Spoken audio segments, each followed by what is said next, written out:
Hey there, everybody. How's it going today? Hope you're having a good Thursday, Friday, wherever you are in the world.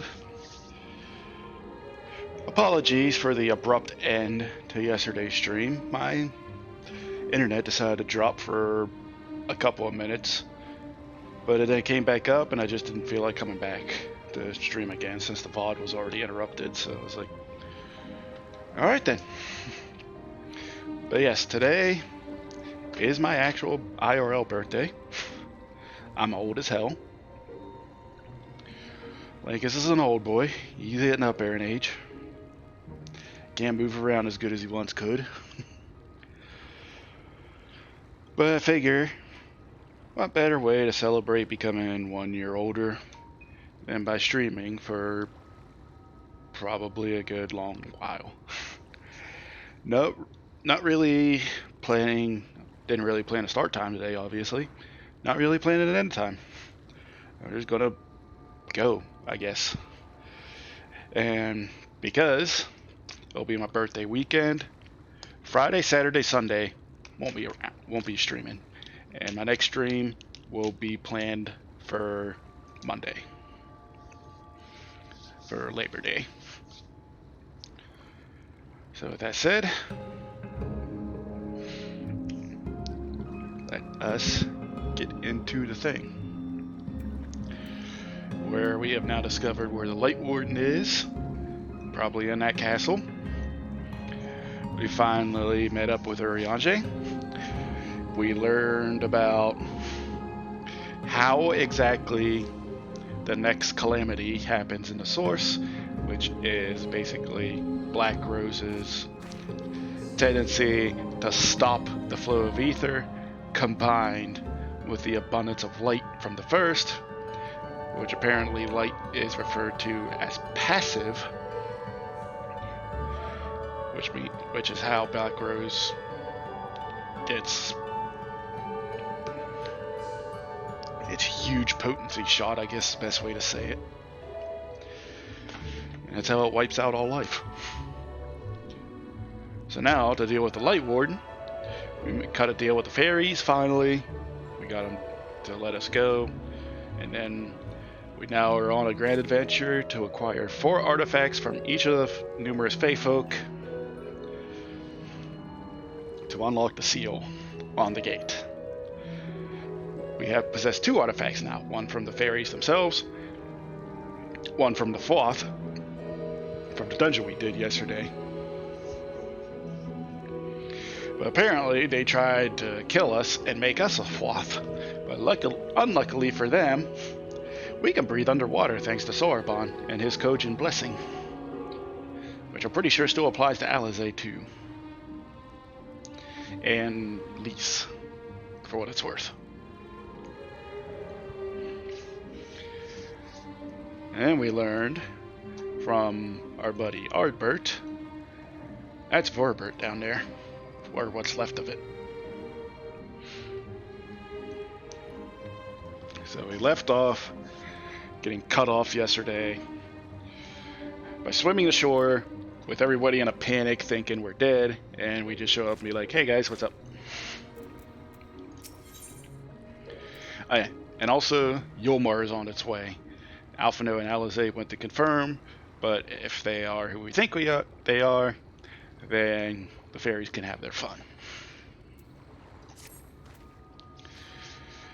With our enemies fast approaching, time is of the essence. We must needs accomplish our mission with all possible haste. Of the 2 remaining bearers of the relics, the new Mo are the nearer. We shall seek them out next. Among the Fey folk, they bear the distinction of having abided in these lands since before the flood. They are also the friendliest to men, and have served me faithfully whensoever I have called upon them. Indeed, they are the source of much of the knowledge I have acquired in my time here. The path leadeth past my dwellings. Let us away.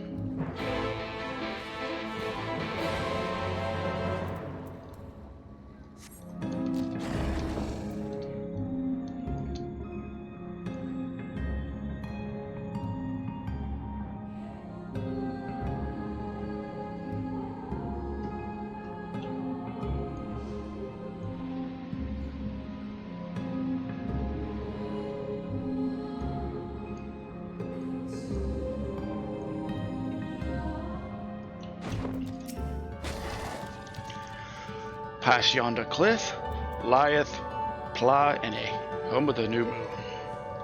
The others have gone ahead to scout the way. Come, let us follow.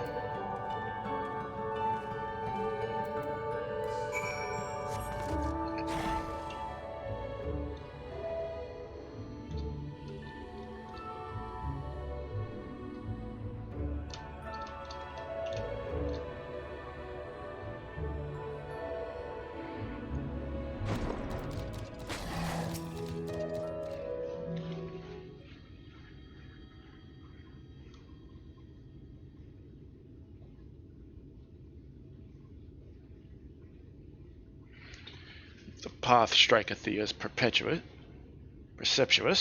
'tis because it was once a mountain trail. For where the lake now lieth, there was a valley, in whose midst thrived the city of Verbote. 'Twas only when the fourth came, in the wake of the flood, that the settlement was drowned. We stand now upon its former outskirts, grazing lands where shepherds once tended their flocks. Though one cannot help but feel a pang of loss when faced with such a spectacle, one can scarcely blame the Fey folk for so altering the land. The blame for that lieth rightly with the Light, a force terrible enough to bring an entire civilization to its knees, an entire world. That it should have been allowed to rise up unchecked is the greater regret. Yet, in spite of all the tragedy which surroundeth me, full glad am I for the chance to be here. 'Twas these hands which brought together the warriors of darkness in Minfilia, lest thou forget. Therefore, even were there no 8th umbral calamity to forestall, it seemeth only right that I strive to deliver the first from its doom. Only right, I say, though such words ill convey the strength of my resolve. In truth, I can no more ignore the plight of this world than I can choose to stop breathing. And thus do I labor for those we have lost, for those we can yet save. The coming struggle promiseth to test us to our limits, but so long as we stand together, I doubt not but that we shall prevail. Aha! Mortals, just as we thought! Hast thou business with us? Business? Ha! Nothing so boring. We smelled you coming. We thought we'd come to play. There do not appear to be pixies of Lidalaran. Mine apologies, but we are in some haste. Mayhap another day. Oh, in some haste, are you? Then allow me to hasten you on your way.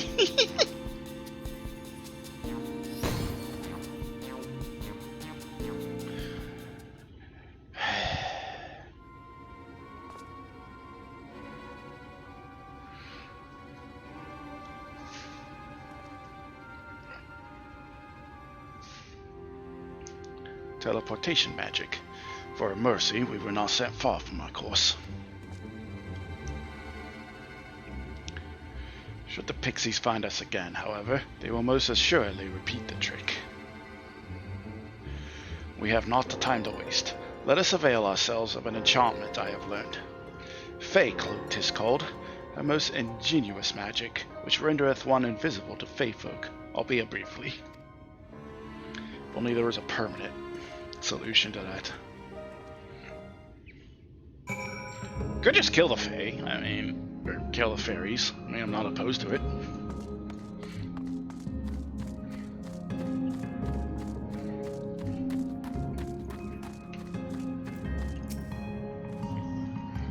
I shall cast the enchantment upon thee.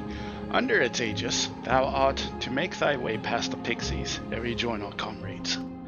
Know, however, that the enchantment shall suffice to veil thee and thee alone.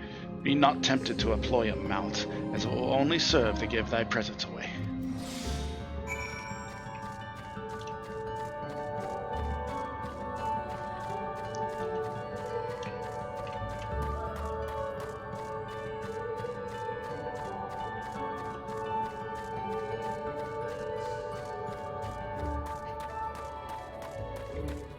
Piss off, fairies.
I assumed you were right behind us. What took you so long?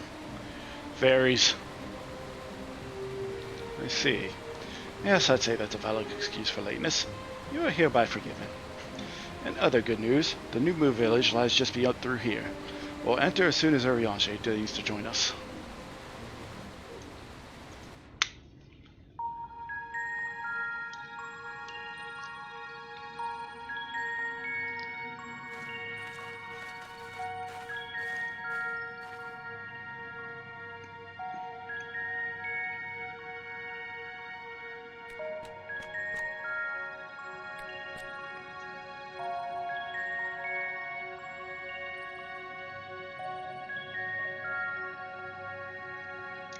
Hi.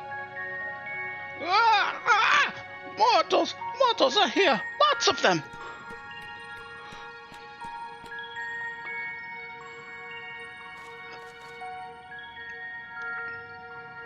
I thought you said the new Moo were Ben's best friends. The poor thing was beside itself with fear. It was beside itself, perhaps, but not with fear. This is unacceptable. Unacceptable, I tell you. To have so many mortals appear at once.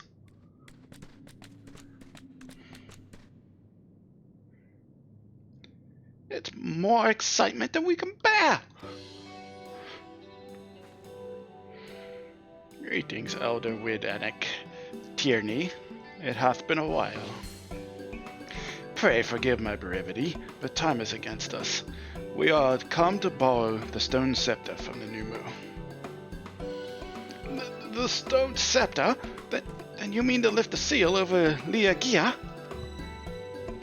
That is unacceptable. Unacceptable! I tell you, if the king is set free, none here will be safe. Unlike our Fey cousins, we Numer have called this land our home since time immemorial. Leaving is unthinkable. Thus did full many of us lay down our lives to seal away our king when they were corrupted by light. If we do as you ask, our sacrifice will have been in vain.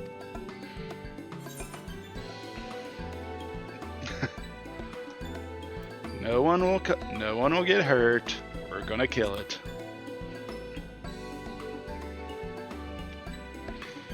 Easily said from one who hasn't expected the king's wrath. Honored elder, pray believe me when I say that this man is possessed not only of the strength required to vanquish the king, but of something still more valuable, a means to resist the resultant corruption. Indeed, he hath already laid low the Light Warden of Lakeland, all without succumbing to the influence of its light.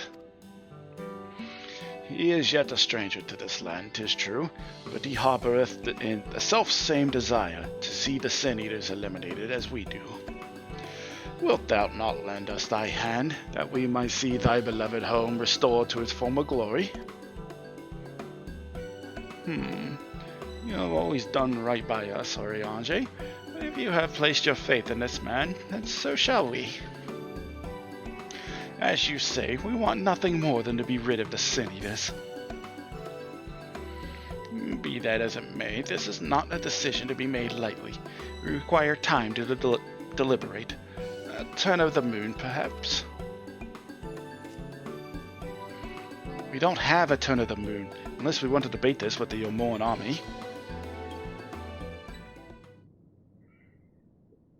Elder, Given all that is at stake, I cannot well expect thee simply to roll over and acquiesce to our request. But even now a powerful foe draweth near, and I fear I must beseech thee to hasten thy deliberations, that thou mightst fetch us the scepter while there is yet time to use it. Roll over? Fetch? Ah! You know full well that naught gives us greater pleasure than to render aid to men. You know full well, yet you speak the words of power regardless. It's unfair! Unfair, I tell you! Oh, in happier times it was our honor to assist mortals in need and receive rewards befitting our deeds. Since the kingdom of Ferbert fell, however, we've been starved of man's patronage. After so many years of deprivation, it is difficult to ignore such an earnest entry.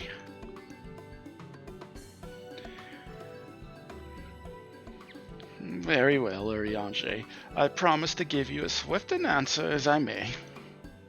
In return, I ask that you and yours remain here the while, and bestow upon us your patronage. Is this arrangement agreeable?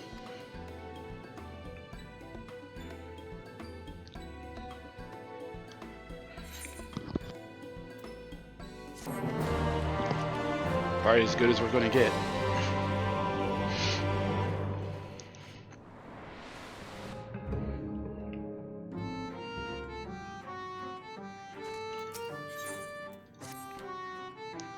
You will offer your patronage to our people too, yes?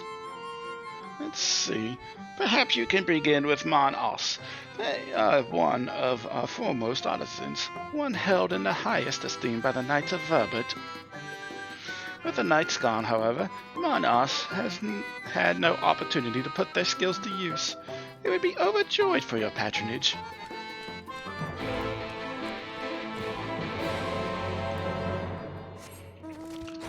These guys are chill. Why can't all the Fae be this chill?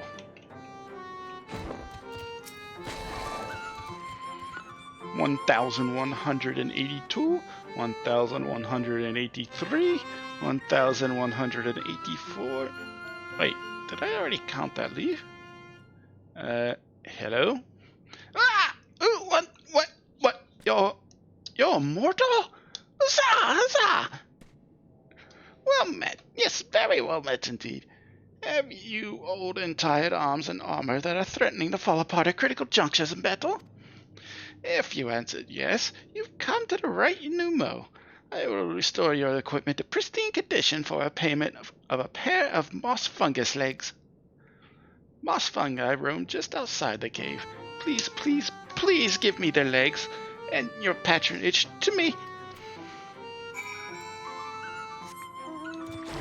So he wants a pair of legs, huh?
You are returned, and with the moss fungus legs, I hope. They are tools of my trade, lest you wonder. Use the polished metal and leather alike to illustrious sheen. Now that I have work again, I must replenish my stores. over 2 legs.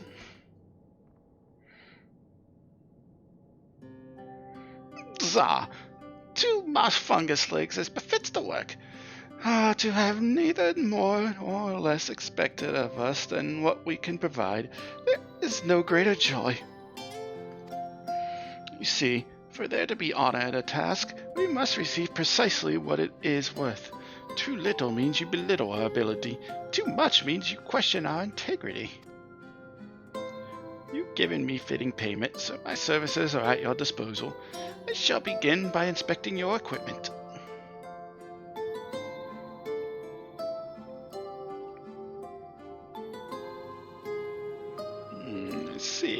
I see. Though I must ask for a small fee for the materials, I'm pleased to say that all your arms and armor may be restored. If you mean to change them in the near future, however, there's no need to hurry. My first repair is complimentary. Here's the coin which you may pay me with when you desire to have your work done. Many thanks for your patronage. If only I could use your services in New Game Plus. Oh, and if you mean to offer your patronage to another, I suggest ye scoff yonder.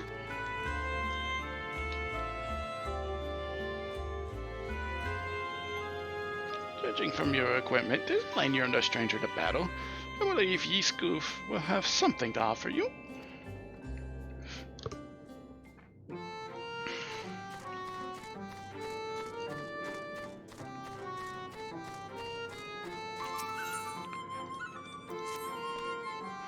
Oh, to have so many men visit us at once. This is a joyous day indeed. If it please you, please give me your patronage. As my patron, I ask that you remove the noxious mushrooms that glow in our cave. Flame spores, they're called. We would tend to them with magic, except they leave behind a harmful ash. We've no choice but to pluck them one at a time. Now, you will be curious as to what I have to offer. I am a purveyor of wares that will aid you in your travels. In exchange for your fitting payment, I will give you my choicest items.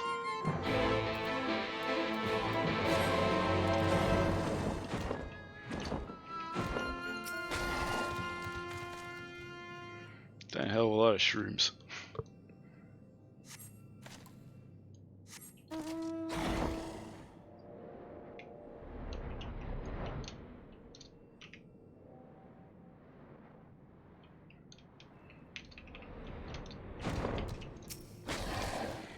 And shrooms that grew on your house.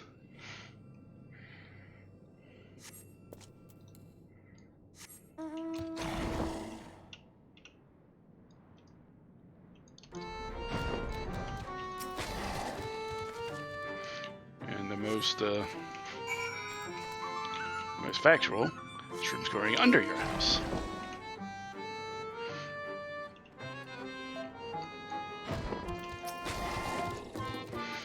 You've already removed the flame spores? How very quick you are!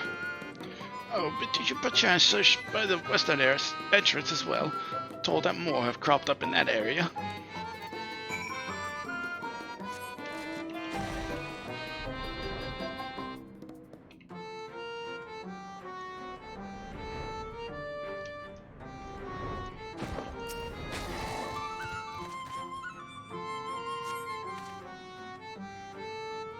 As you pluck the last of the flame spores, you sense a gaze from the entrance.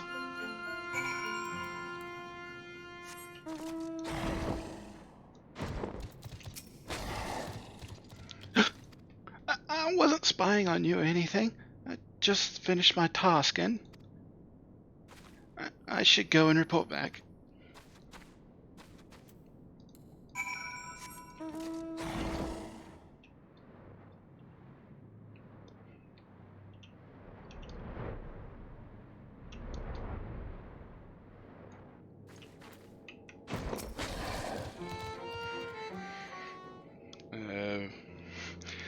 You are returned. Have you dealt with the flame spores by the western entrance as well? Yeah, I did. Excellent. No more poisonous spores irritating our noses, for a little while at least.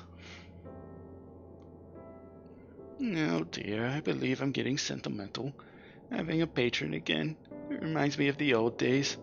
Fair every day, I would carry my wares to the castle and offer in exchange for patronage. Back then, the castle wasn't called Liagia. The Verberites built it, and they named it Guenslicht. It was the last bastion in the struggle against Sin Eaters, and now they're gone, all of them, nobles and knights and common folk alike. Oh, sad new moo. But enough reminiscing. I must give you what you've earned. And if you desire anything else I possess, I would be glad to offer them to you, for a fitting price, of course.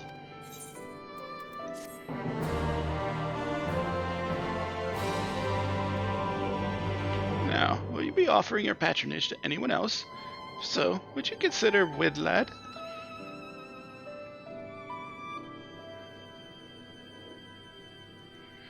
They've been under the weather of late, and the chance to perform an honorable task would cheer them up.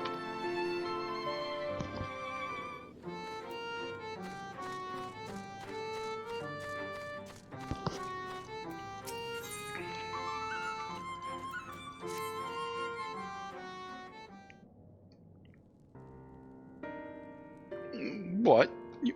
You would be my patron? Yes. What? I can't do anything for you. The lawless ones took my invisible ink, and without it I can't make my arcane wares.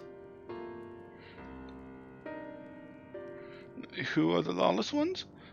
They're new moo like us, except they've turned their backs on our values. Curs without honor they are. They refuse to work, instead spending all the time cavorting and making a nuisance of themselves.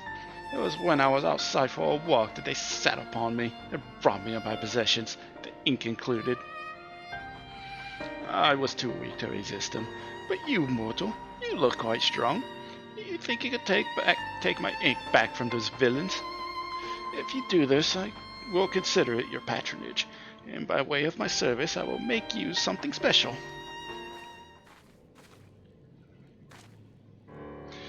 Excuse me, Linkus, but I couldn't help overhearing.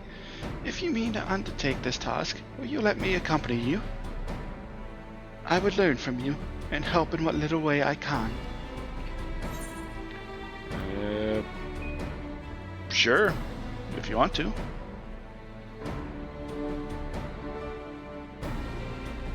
Thank you so much.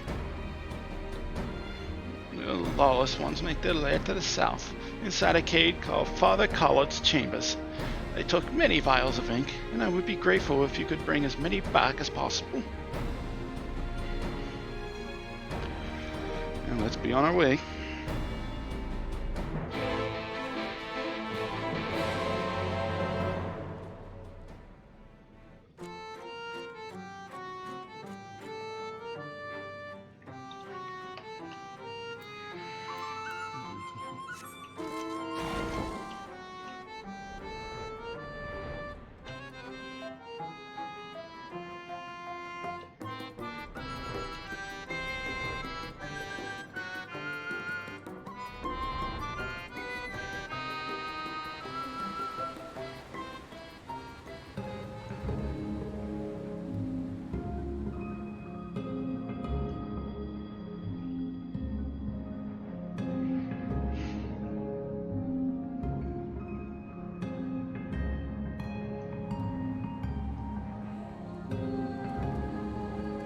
That looks like a failed fate.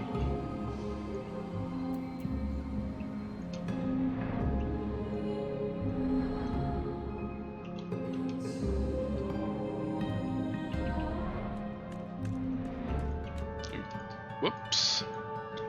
I'm supposed to speak with small child first.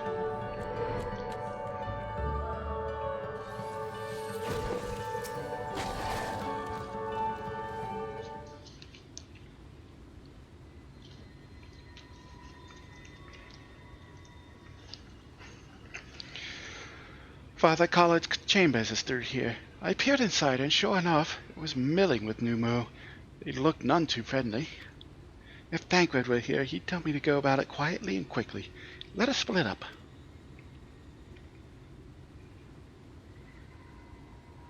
I'll find all the ink I can and then come back outside. See you shortly, Linkus.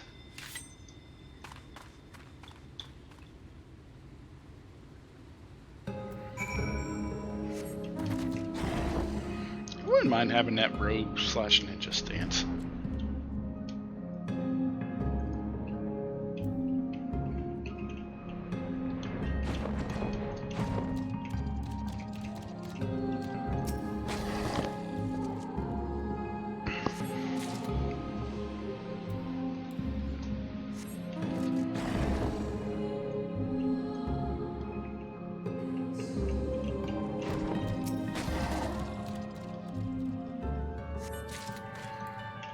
Not a Rathalos.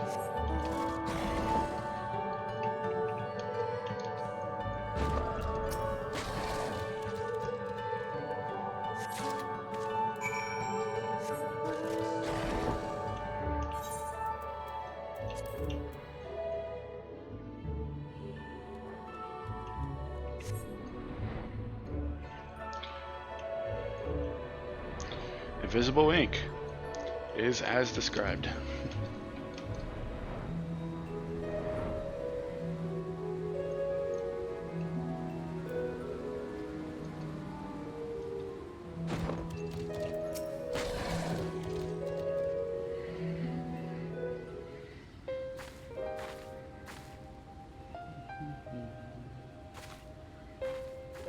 Oh, thank goodness. There you are. Those Numo were rather frightening. I'm glad you're safe. You don't need to worry about me. But, I see you use daggers. Thancred taught me, but I'm still a novice. The Minfilius before me battled Sin Eaters as part of the Yulmoran army. But that had all changed by the time I was found. They held me captive, so that I wouldn't follow in the others' footsteps. I'd still be in my cell now had Thancred not spirited me away. When he found me, I knew nothing of the world. I didn't know how to live, let alone fight. Thancred once told me that if the efforts to summon you failed, it would fall to me to face the Light Wardens. I realized then that it was the only reason he kept me close. As a contingency. The truth is, he can't stand to be around me. Because I'm not her. I'm not his Minfilia.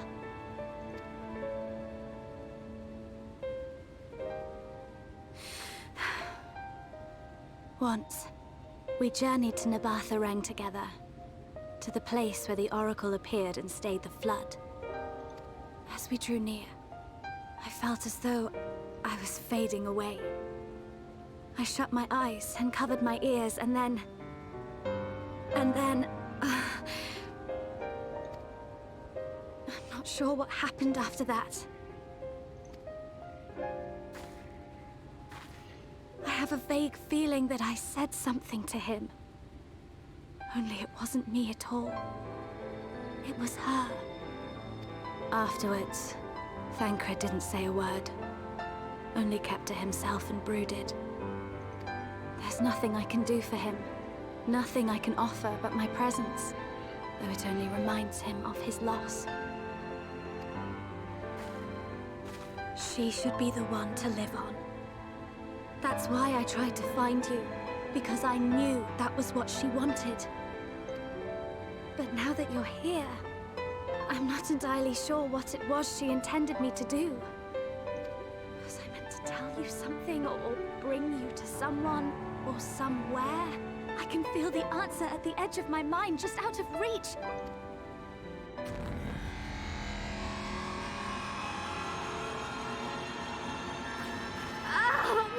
What is that?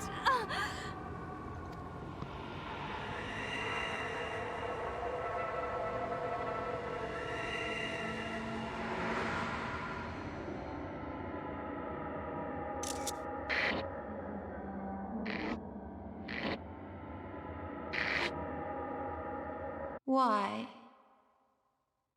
Why did you imprison us?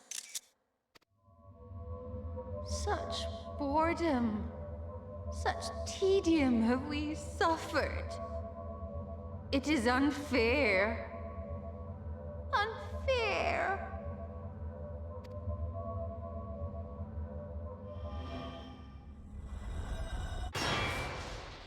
Come. Come and play with us.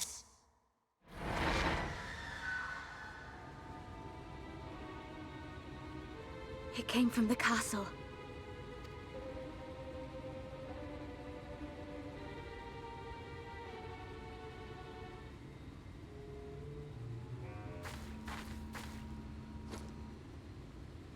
This is everything I have. Please see it delivered to the Nemo. I will bear word to Thancred and the others.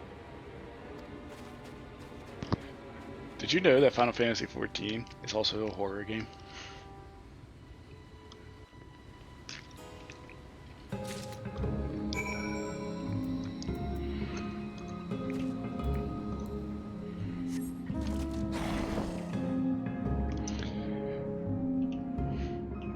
I remember the first time watching that, it was like 1 a.m.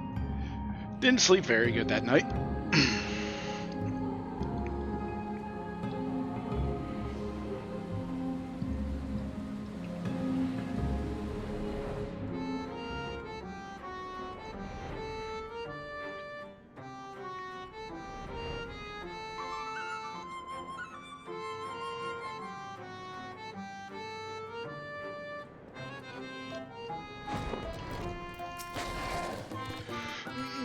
Mercy, your majesty, I had no choice. Please forgive us. You okay? Oh, it's you. My ink. Were you able to retrieve it?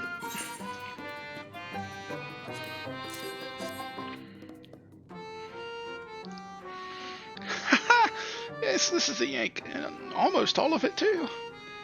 When our king spoke to me, my day went from bad to worse. But thanks to you, it's simply bad again. What? You had the vision too? Oh, woe is us. Ordinarily, when a living being turns into a sin eater, it loses everything about its mind that defined it. However, the king has retained some of their instincts.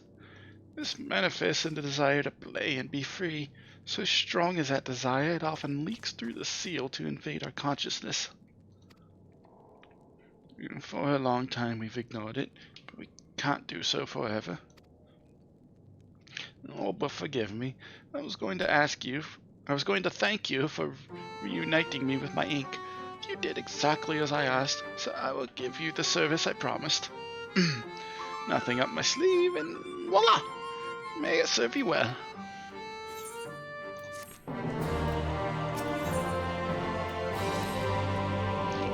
There's nothing like honorable work. Thanks again for giving me the opportunity. Oh, I should mention that Elder Wid Anik returned my moment ago. If you seek them out, I dare say they'll have tidings for you.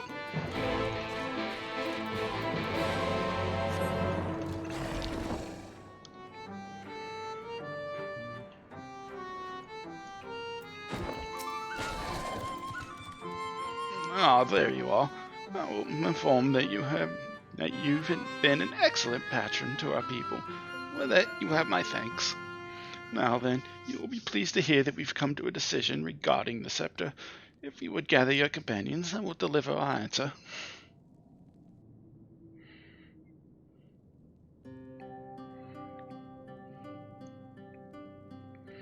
Before I begin, please allow me to express my gratitude for your kind patronage.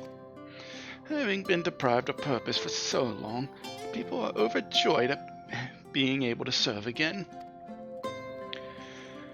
But on to the matter of the stone scepter. During our deliberations, we were forced to concede that we will never have the power to deal with our fallen monarch.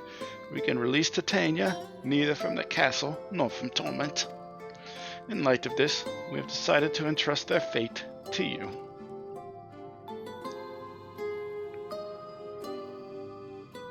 Take it, the stone scepter of the new moon. And this makes 3 relics. One more and we can arrange a meeting with the Warden. You continue your quest. Allow me to enlighten you as regards your foe. Know that Titania is not a name, but a title bestowed upon one chosen to lead the pixies by the grace of nature. This leader, upon Ilmeg's founding, arose as ruler of all faith folk to bring order to our riotous kind. In our turn, we faith folk render our blessing unto nature, unto water, wood, and wind, that our king might be further empowered. Though they are become a Sun Eater, their powers remain unchanged. When you face them, be prepared to face the full fury of nature. Oh dear, is there anything else that we should know? Anything else? Only that if you feel unready for the challenge, and none here would blame you for it, you are welcome to remain among us a while longer. After all, I myself have yet to enjoy your patronage, and who knows when I will next have the chance. We would see that you are comfortable, of course, and do all our power to make you feel at home. Oi! Honestly, I'd look away for one moment and every fella in the non-school tries to steal my sapling from me. This is my sapling, mine, do you hear? Not yours, and not the Foss, and anyone who so much as thinks about trying to seduce him will wish they hadn't.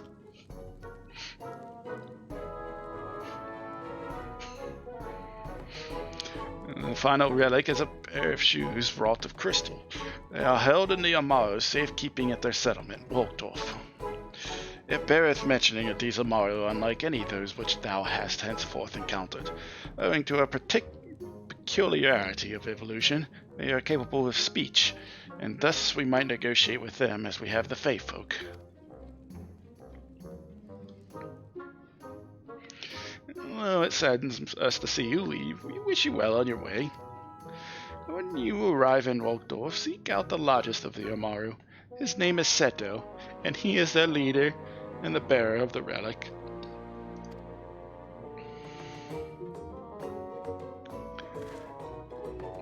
Even though these guys are bros, they still wanted to try and keep us here.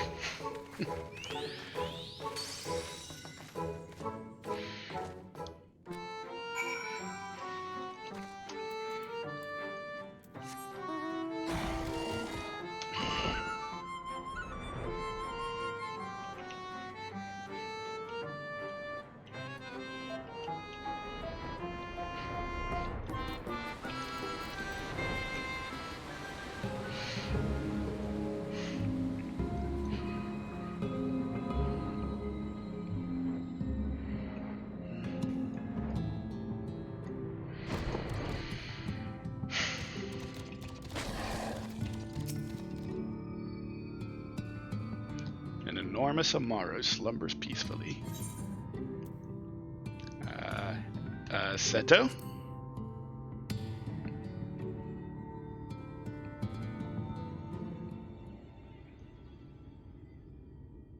Odd, but...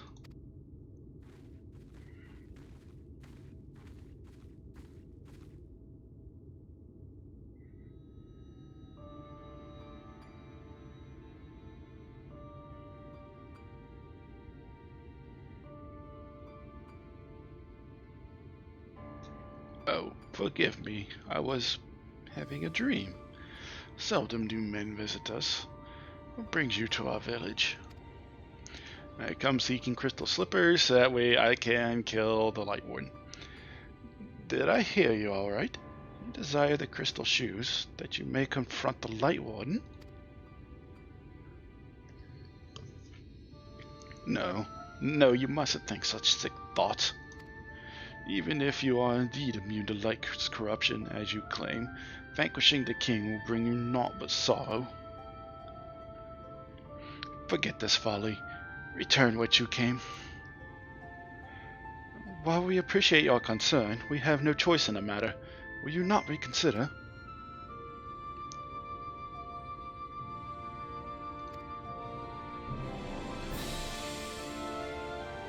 Come, my friends. Let us leave him to his thoughts.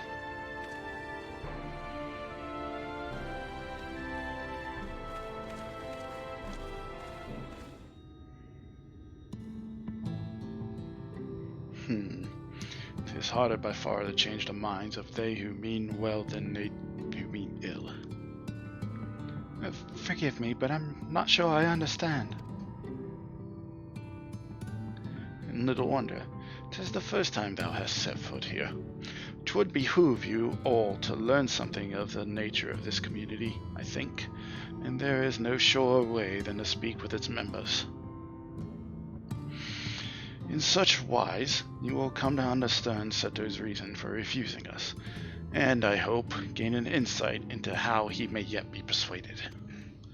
So I bid ye seek out the Amaro and make yourselves known unto them. A gentle touch shall suffice by way of a greeting. So pet them.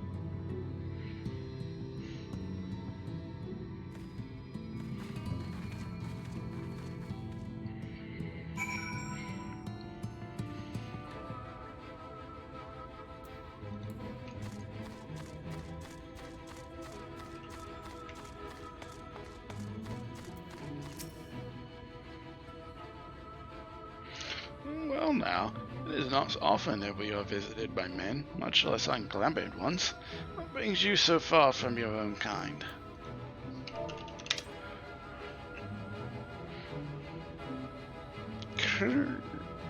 How long has it been since I last felt man's touch? I cannot help but be reminded of my master's hand. He was a knight of Verbert, a noble and valiant soul. And like so many others, he died fighting the Sin Eaters. Though he is long departed, I remain in this land out of respect for his memory.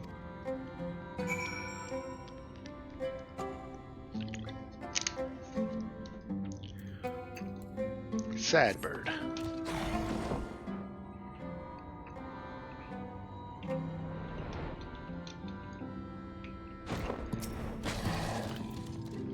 Are you one of those treasure hunters? There's nothing left for you here.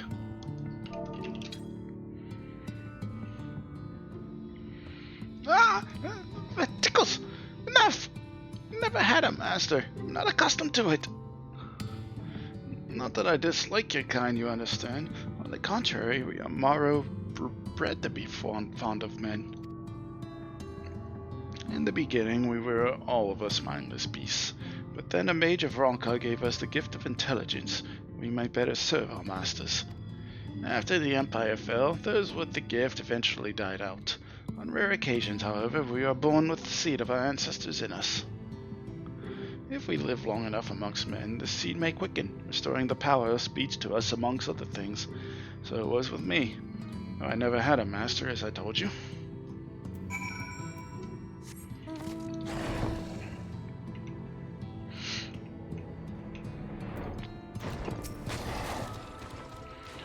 What is all this commotion? Something happened while we slumbered.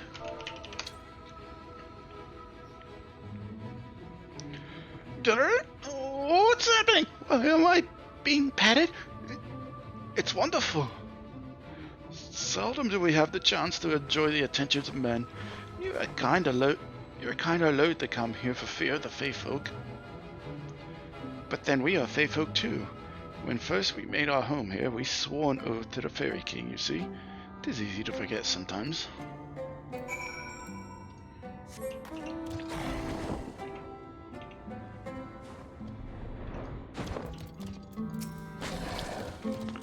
Thou hast peered into the hearts of the Amaro, I take it?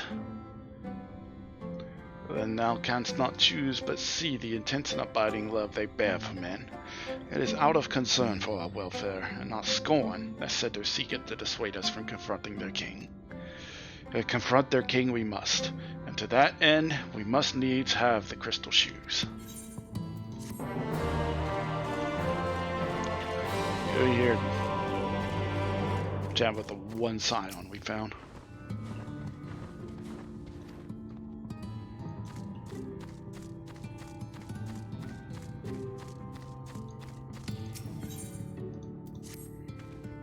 Linkus, might I prevail upon thee to confer with Seto in private?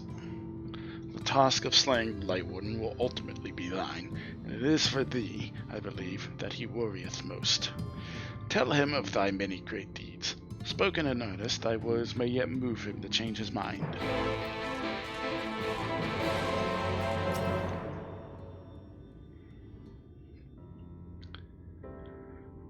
You have spoken with my brethren, and you see it is not out of scorn that I deny you the relic. Simply we cannot bear to see men fight and die. Not anymore. None of us can. To lose one who has placed a gentle hand on us even once fills our hearts with untold sorrow, as my brothers and sisters will readily attest.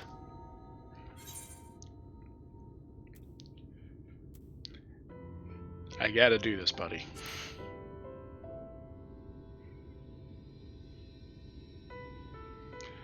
Oh, what am I to make of such declarations? Tell me, why do you wish this?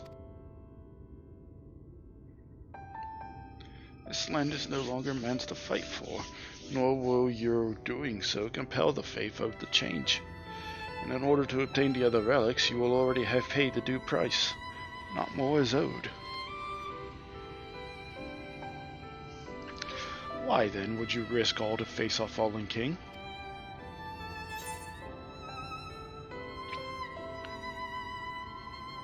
To do what no one else can do. What did you say?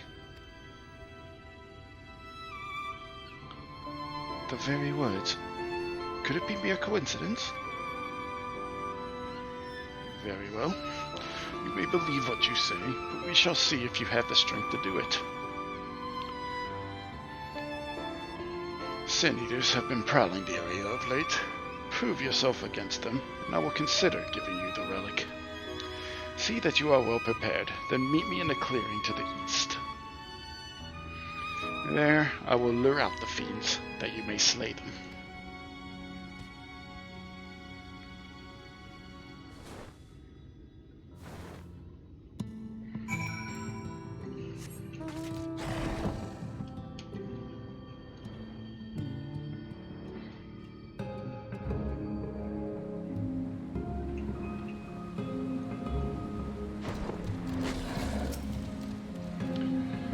Use my voice to lure out the Sin Eaters, as I once did when I hunted with an old friend. A feeble cry for the ravenous, a mighty roar for the territorial. I remember the tricks. But come, we begin at your signal. Ready then? Very well.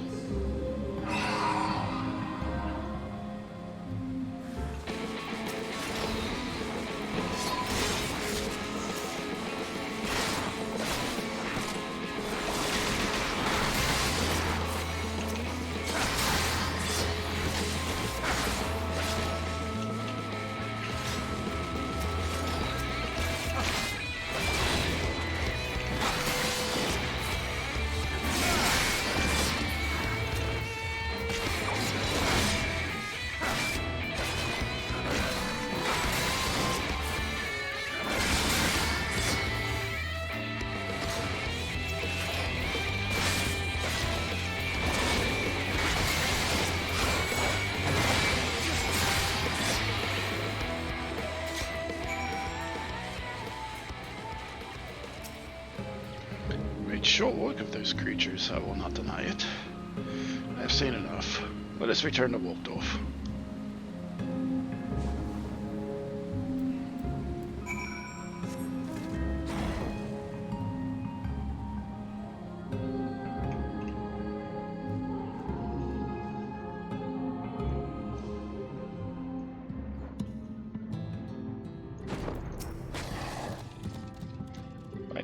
Which you slew those Sin Eaters, I see that you are capable.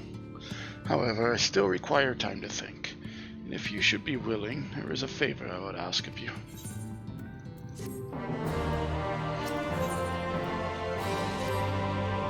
This is not a test of your strength, but a personal request. Please see my tail. Okay. A while ago, I fought Sin Eaters who had wanted to ill make. In the heat of battle, I dropped a prized possession, a medallion, of all the places that it should fall. It was Long Mirror Lake. We Amara are not fond of water. We certainly cannot dive very deep. I briefly entertained the thought of returning to the fourth, but they are more likely to keep my medallion out of mischief than return it to me. I despaired of retrieving my treasure, but having seen what you are capable of, perhaps you will be able to find it. Well, I ponder your request for the shoes. Will you not go and search for my medallion? If it should elude even you, I will accept that it is gone forever.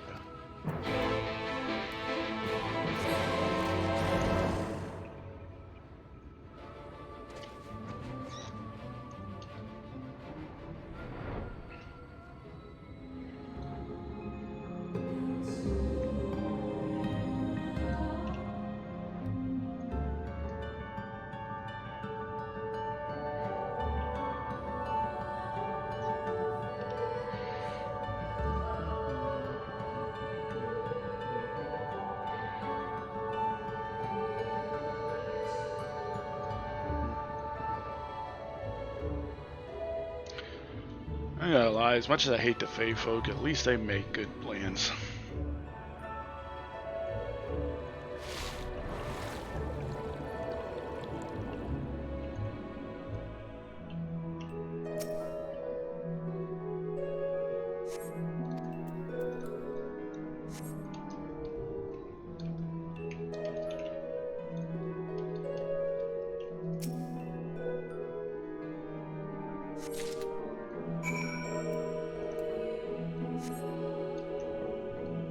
Say, how'd it come in here? Oh, there's a hole right there. It came down in.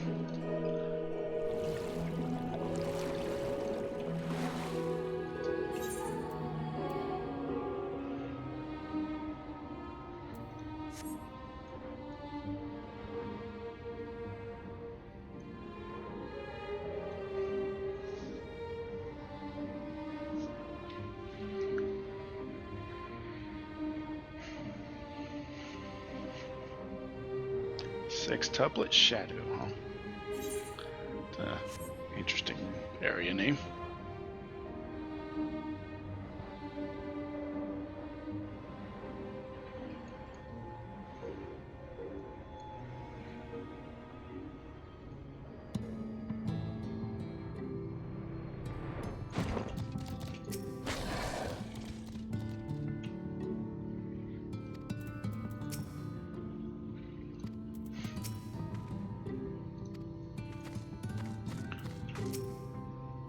Ah, you are returned. How fared your search? Found it.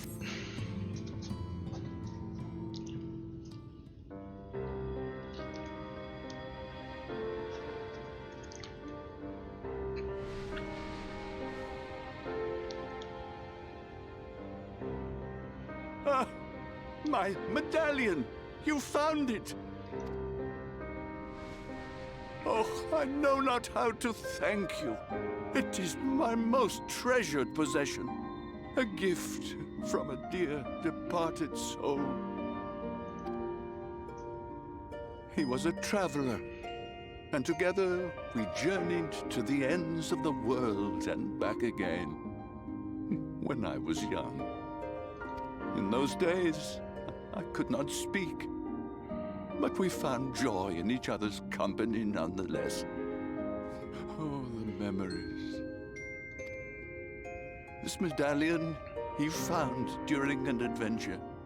Fashioned it into a necklace for me, his partner in crime. I had not the words to tell him then, but it filled my heart with pride. I was so happy.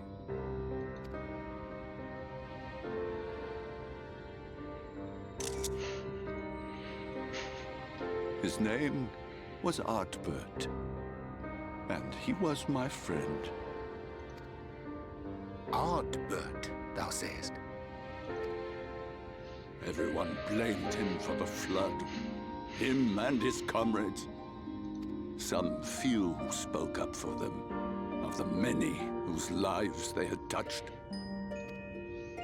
But as the years went by, their voices were drowned out by those who only uttered the adventurers' names as a curse. It was too much to bear. And so I left behind men and their lies, and came to this place. Ardbert was a trusting soul, constantly being drawn into the troubles of others. Yet in spite of this, he never thought twice when he saw someone in need. He always tried to help. It was no different then. The world needed heroes. It needed him. And yet, he was a good man. He deserved to be happy. I wish I could have told him that, at least.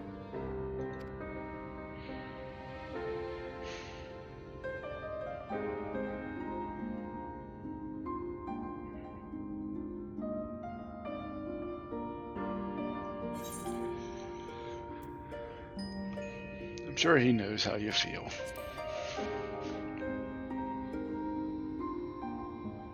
You remind me of him. Your kindness.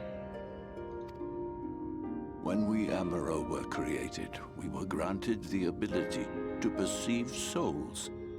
Thus did we recognize our masters. That ability has long since faded from our kind. But due perhaps to my reversion, I can see your soul. Faintly, but surely. It is reminiscent of Ardbert's. Strikingly so. Of course, you are you and no one else.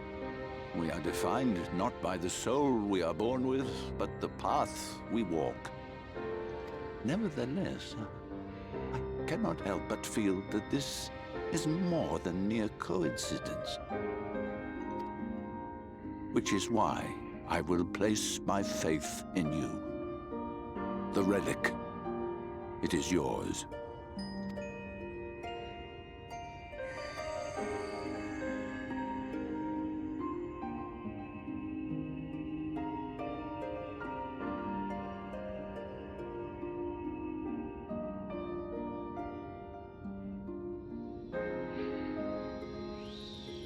Makes it though.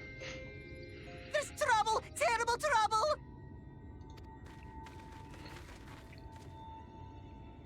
Has something happened at Lida Loran? Together with the twins, we were playing tricks on some nasty mortals to stop them from setting foot in Il Meg. At first they ran off screaming, which was lots of fun. But then a scary, bony, wrinkly old mortal came along and spoiled everything. None of our tricks seemed to work on him, which is no fun at all. And now they're getting closer and closer. Ranjit. If he manages to find his way in, all our efforts will have been for naught. As thou sayest. Should we be discovered ere our mission here is complete, and the Light Warden yet liveth, our task will be rendered nigh impossible. If we are to prevail, we must needs divide our forces. Thus do I propose the following. Whilst thou salliest forth to meet with the Light Warden, we shall join in the effort to obstruct the trespassers. Should we succeed in staying their advance, all the better.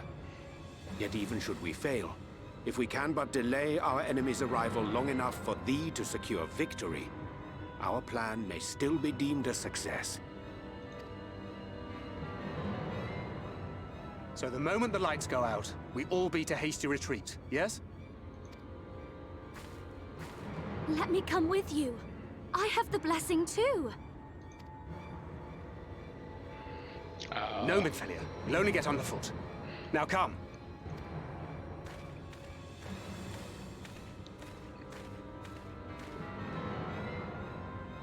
I wish there were more I could do. Please be careful.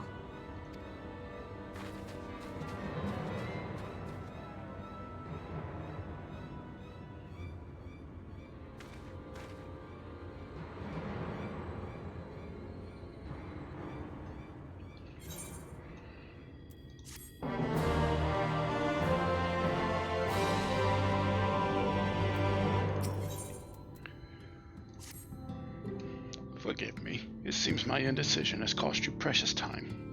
But I am convinced now. Convinced that you will triumph. To the south you will find the bridge to Liagia. As the bearer of the 4 relics, the gate to the castle will open to you.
Knock knock, Miss...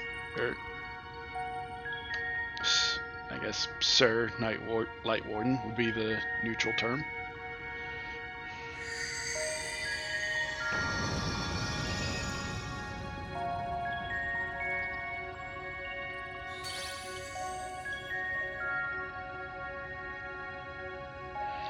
The Great has recognized that you bear all 4 relics. The seal is broken.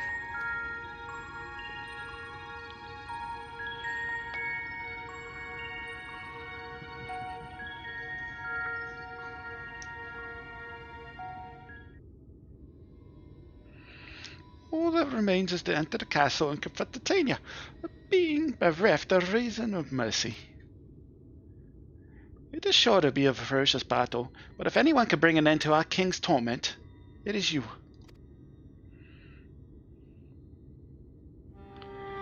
Yet know this, my adorable sapling. Though we fae folk may appear to live unfettered lives, there are still laws that bind us. To take back as much as is taken, to create as much as is destroyed, to give as much as is received. In all things, balance must be preserved, and the same will be asked of you. But worry not. Come what may, your beautiful branch will ever be at your side.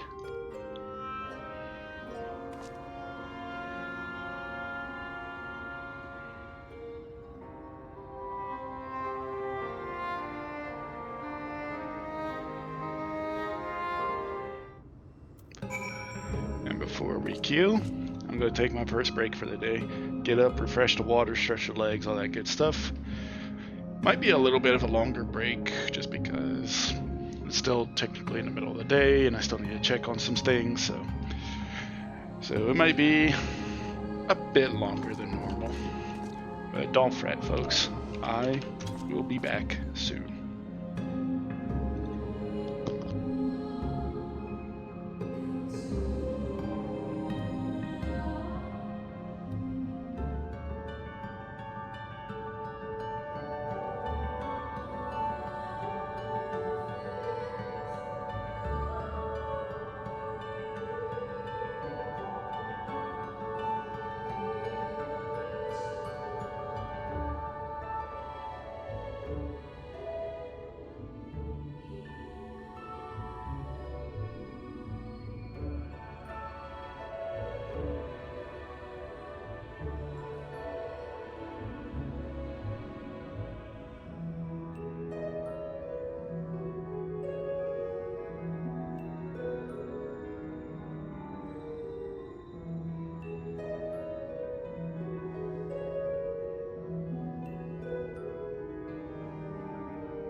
Hi folks, we are back. Took a little bit longer. Sorry about that. Alrighty. That's a shoe bill.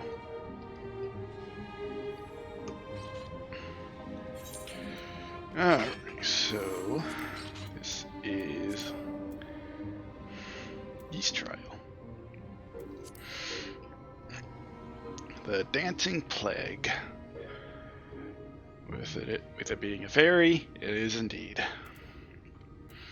The white dress, the shell crown, the stone scepter, the crystal shoes.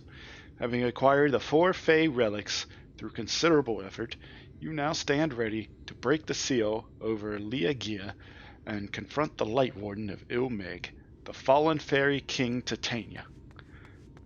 Titania? Yet even as you hunt the Set Eater, you are in turn hunted by the forces of Yulmore, who have thrown all caution to the wind and march resolutely on the Fairy Kingdom.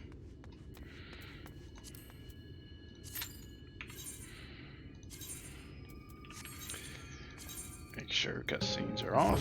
Yep. Apparently it's going to take 10 minutes. Aha.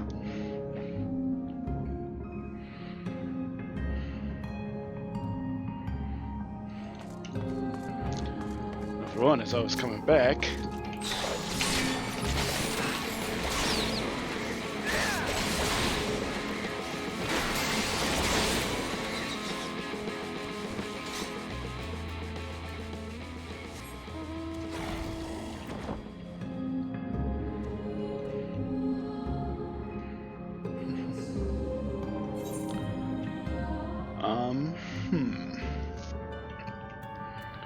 I guess we switch.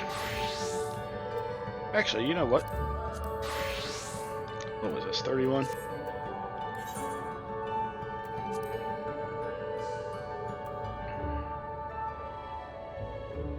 I'm trying to think. What is 31?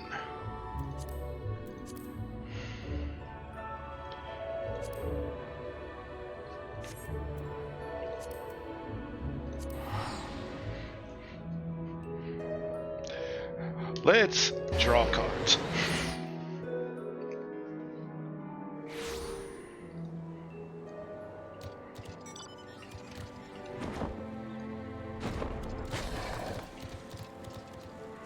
Get out our burb.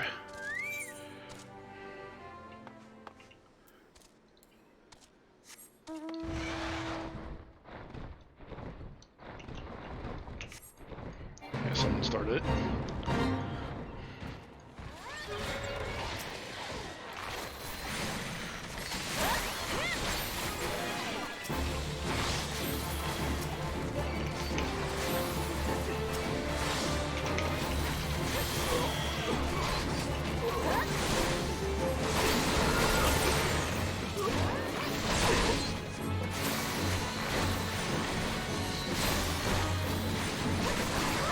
Feeling this is something I just have on.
This one's easy.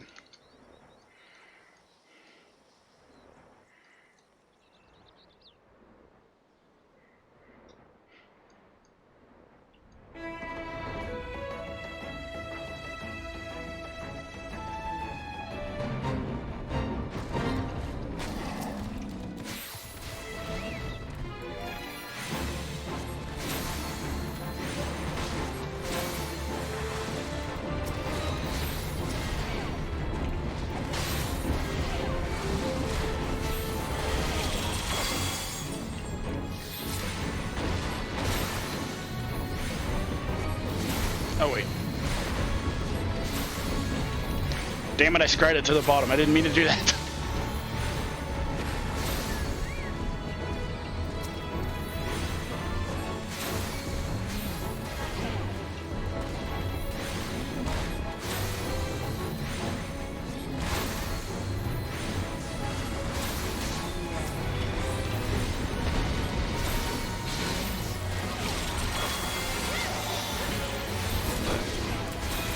I'm gonna cast the card, not tuck it.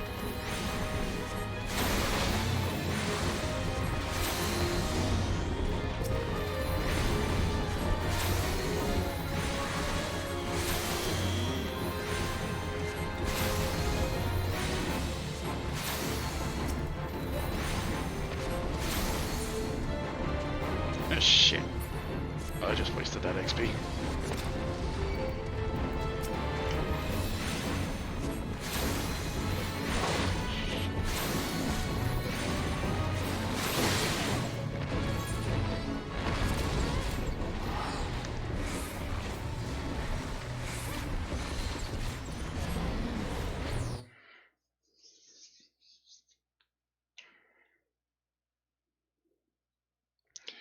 Let me buy an onion.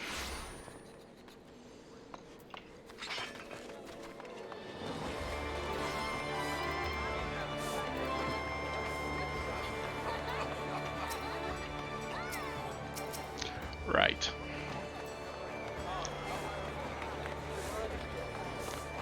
Well.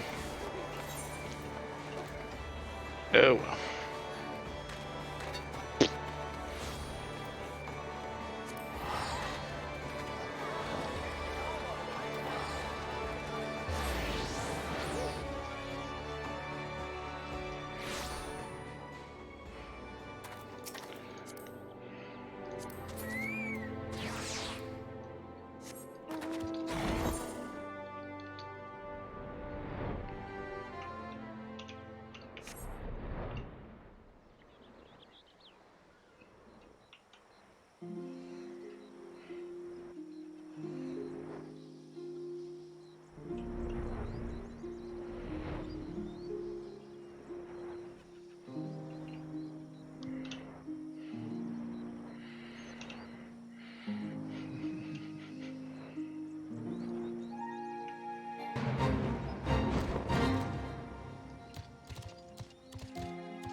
appears it is about to pop, but should stick around.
What's my fate progress?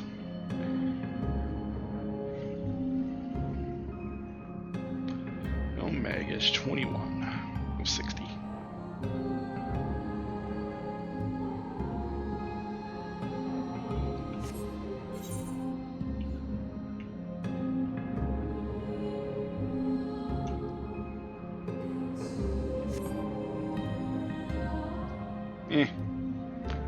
Save for another time, especially since the queue should be getting ready to pop here shortly.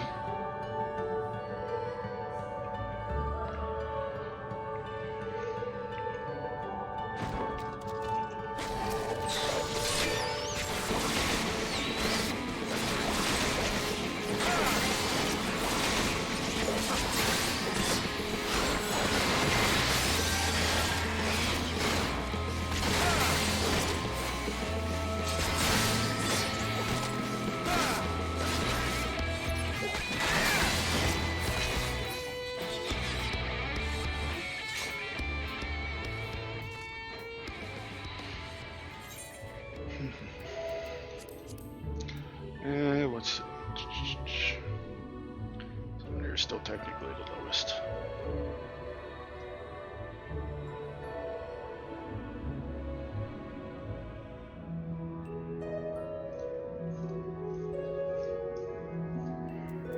I don't know, am I allowed to do the Pixie Daily now?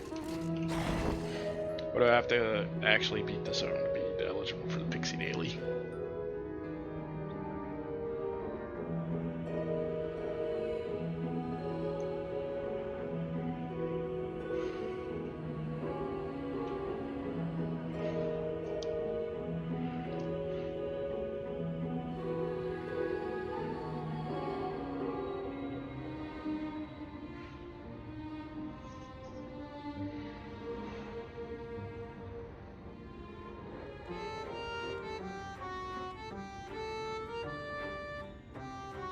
No Pixie Daily.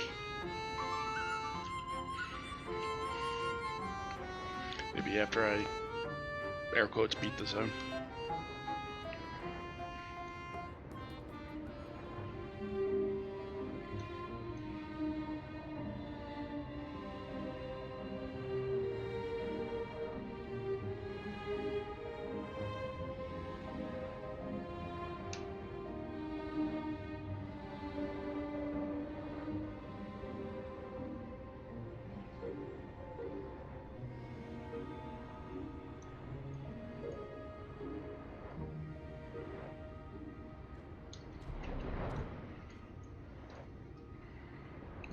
legit surprised it's 15 minutes to get in here as a tank.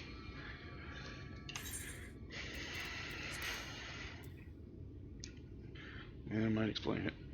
I would definitely explain it.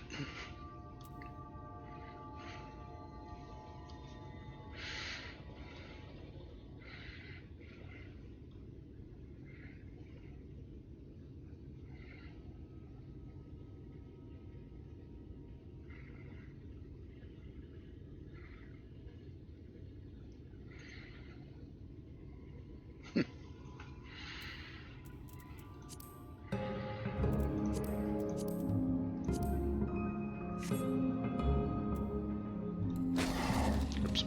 Oh, it was already mounted. Well, chat, how is everybody today?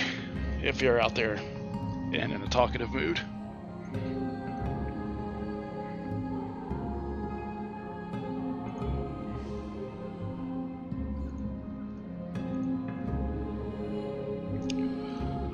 I am gonna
excuse me.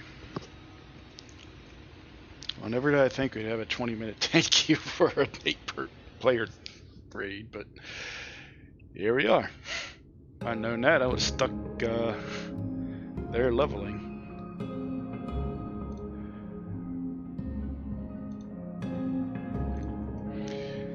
Well, then I suppose we just keep leveling.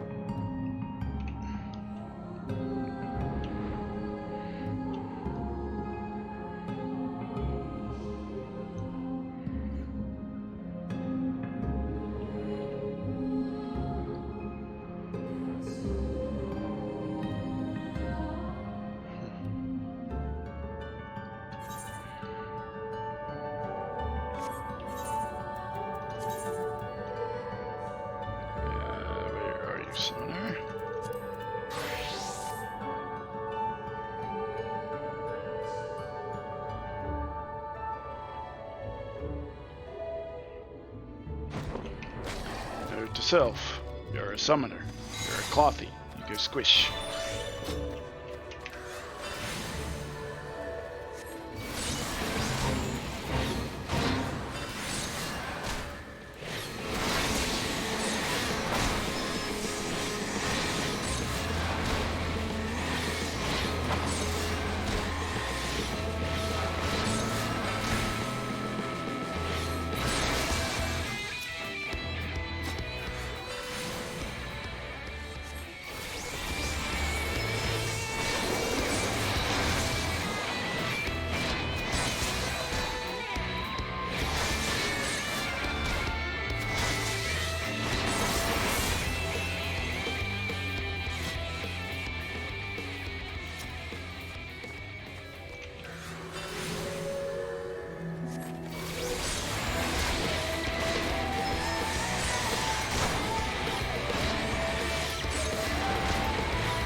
Why'd I get arrogant and run into the middle?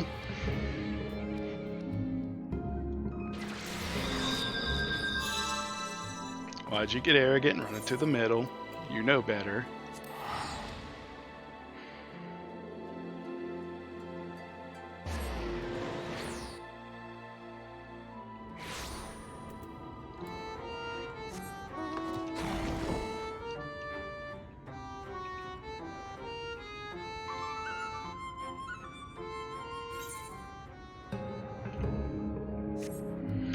You know better, Linkus. And to run in the middle while you're squishy level 73 and still at eye level 400. I'm pretty sure these mobs are scaled to like 406.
See how much easier it is when you are actually respectful of a mob that is the same level as you.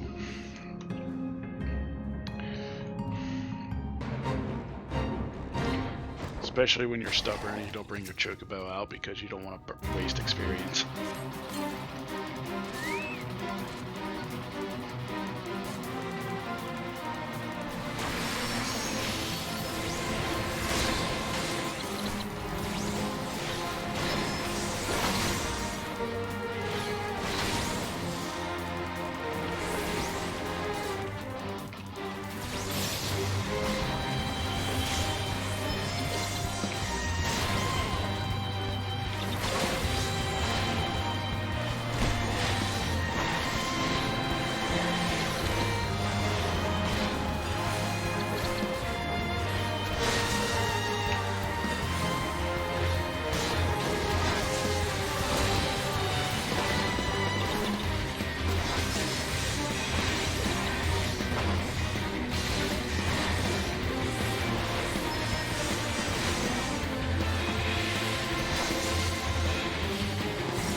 no.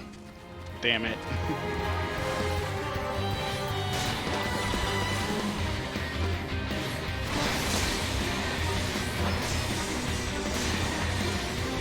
Oh, do it again.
One day this keep up.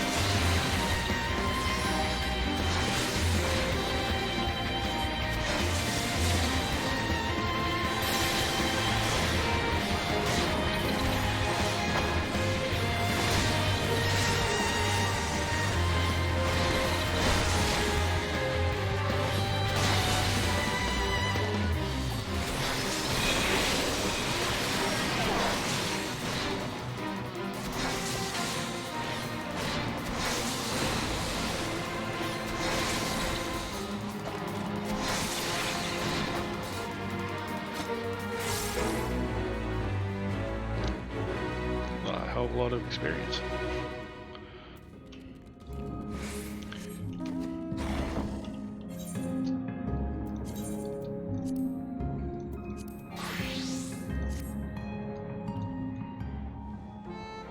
Curious, does it let me buy gems?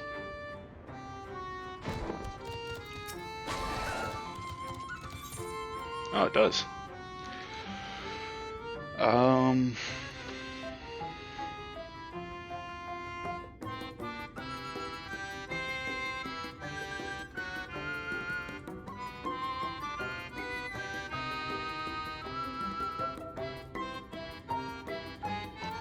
So there's a bunch of glamour prisms.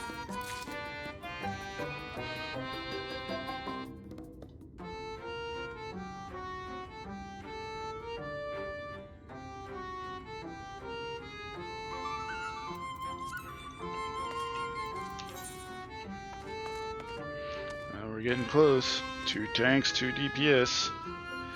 Just need 2 DPS, 2 healers.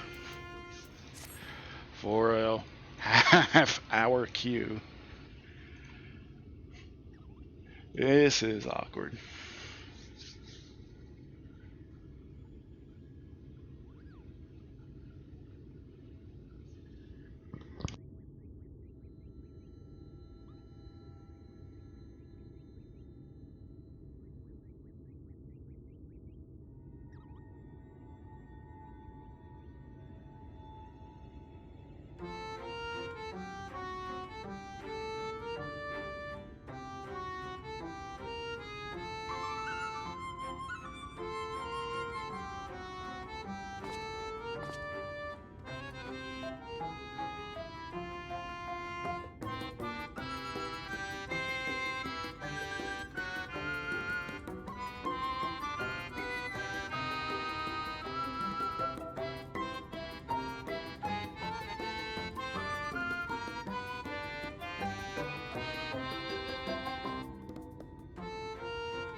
Again, apologies this queue is taking so long. I never would have dreamed we'd be at 34 minutes to get into this thing. This is really awkward.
Well, we were halfway there, and then we just went back to 100.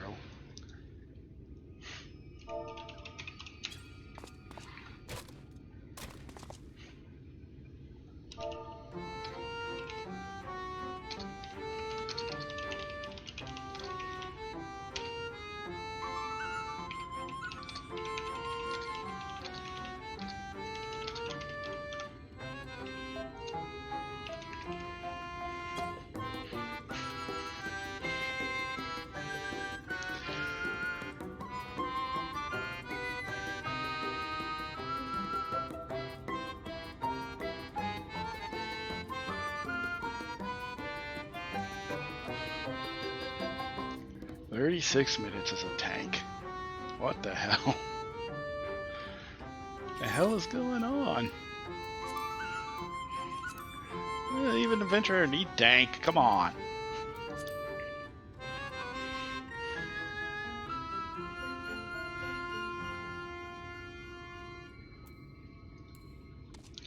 Getting buoyed.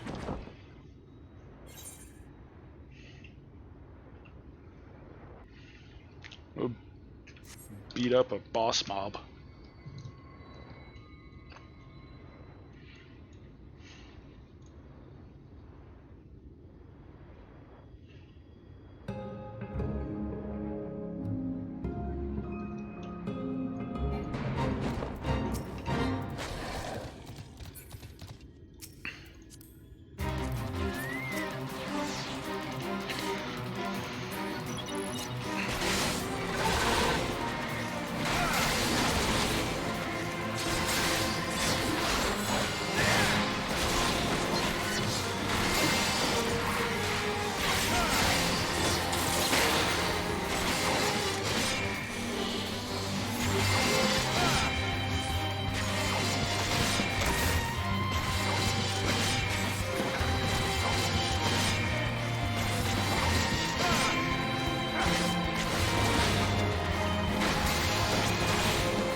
the queue and rejoining?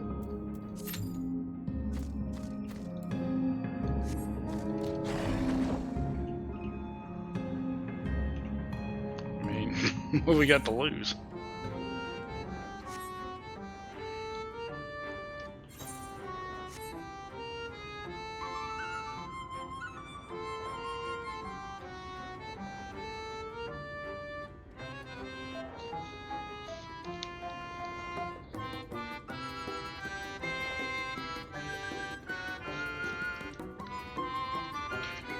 I guess I'll take my second break for the day? Question mark?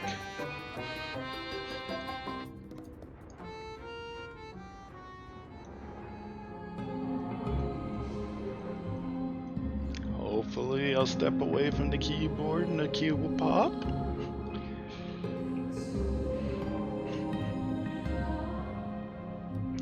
And if not, then I'll start asking folks if people want to jump in, which is probably what I should have done in the first place, but I didn't expect to be sitting here for almost 50 minutes waiting on this queue to pop. I guess I'll take my second break. Hopefully queue pops while I'm away, because that's the way it always seems to work. So I will be right back in a couple minutes, folks. Don't go anywhere.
There goes the mic. Okay.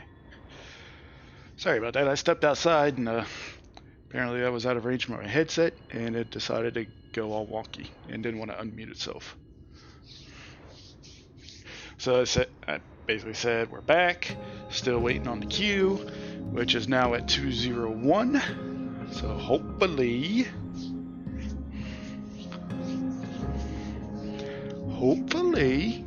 we can get there.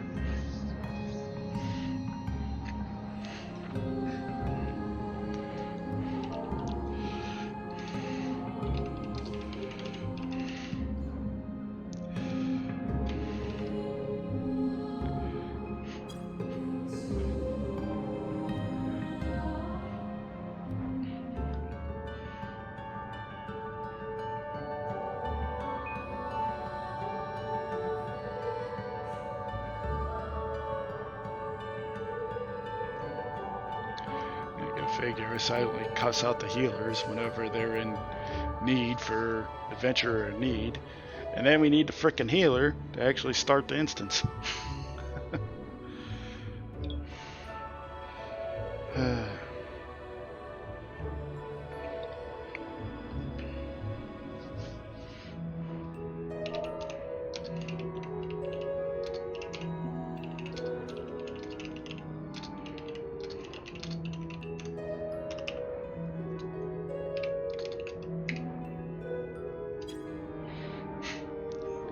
Time to start asking.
May have one person.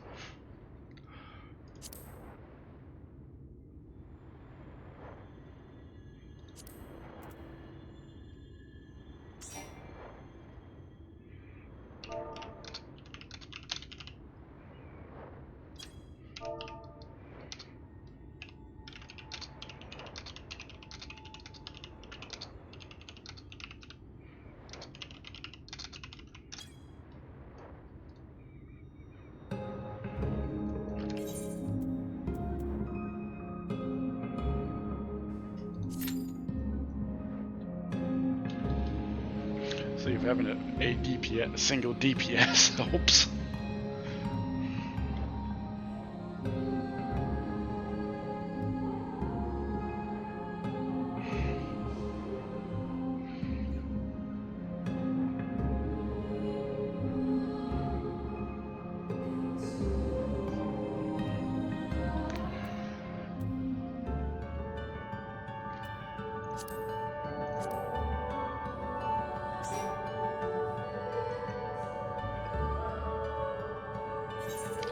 What we got? One tank, two deeps.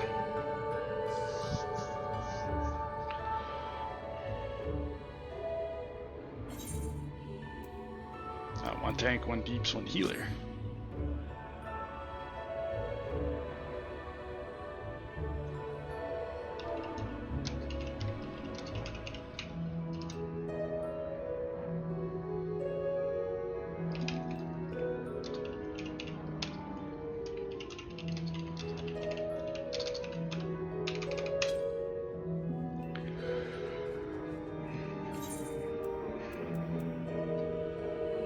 By the way, this is the most fun fight I think I've ever done in the game.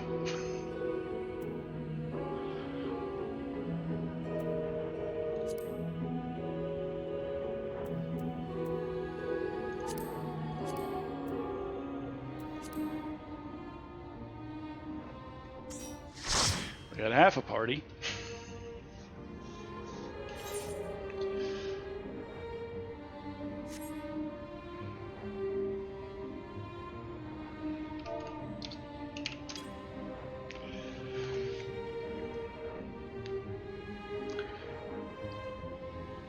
Got people in the group asking around, see if there are any others that'll come, which I don't know if you're in the chat or not, but I greatly appreciate it.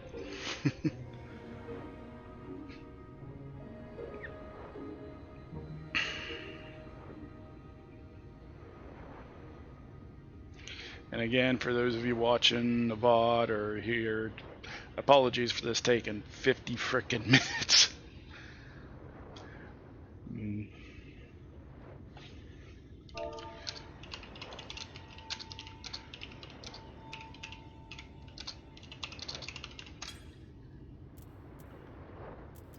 Let's see.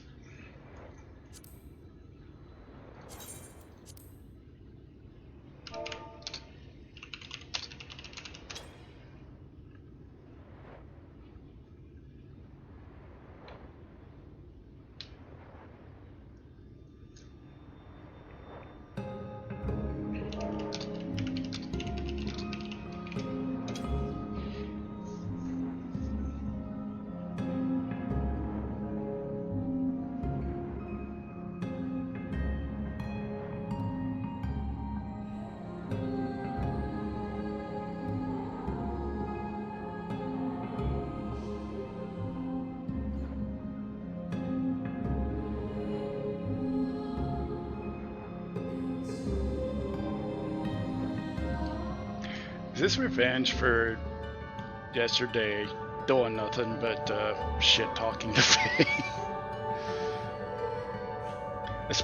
The fairies specifically.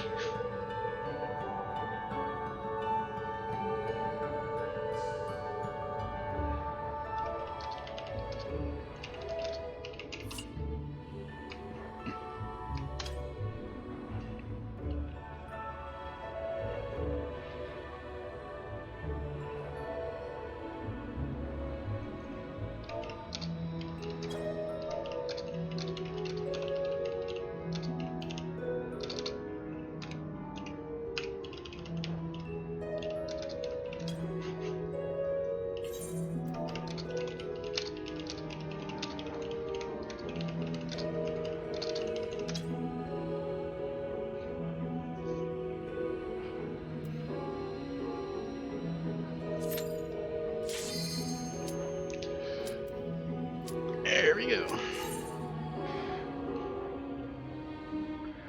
Just be a healer, forehead.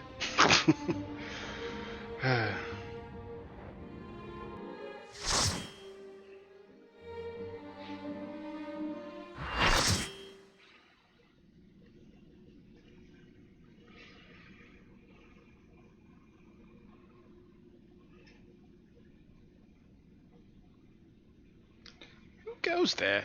Are you the one who broke the seal?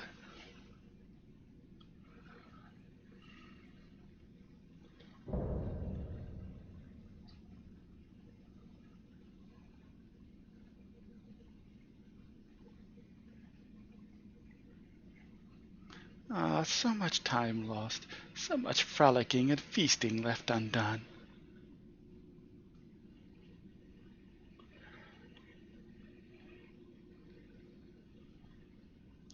We must make up for it. We must.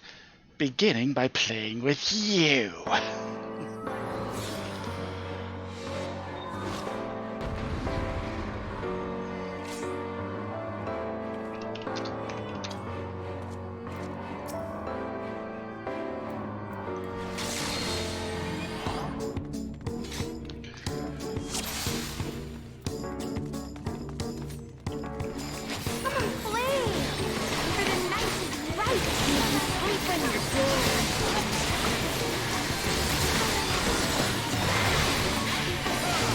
That's the tank buster.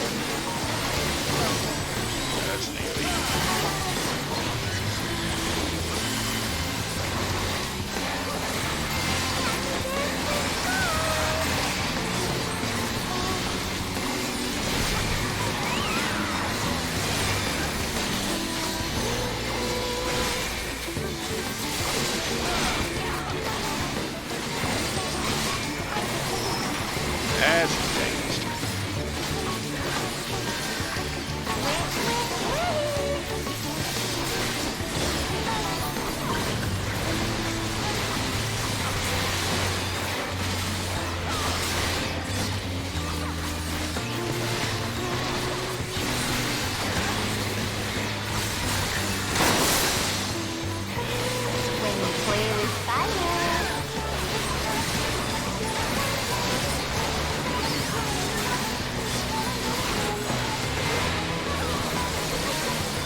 at this cramped old castle. Let's see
inside.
That is what we call a wipe.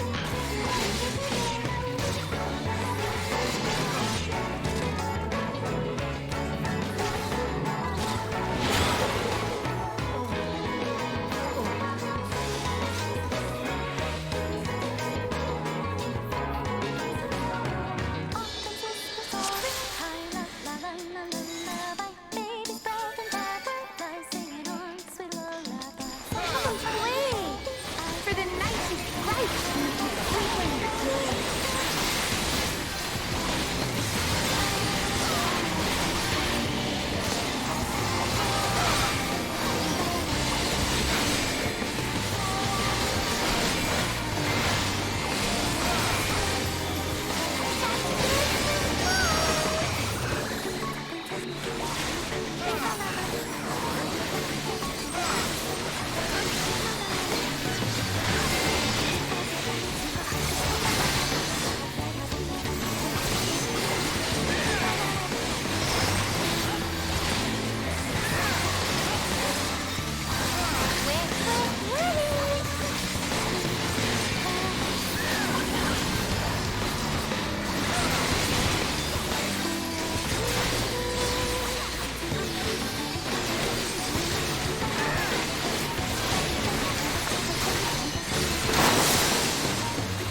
at this cramped old castle.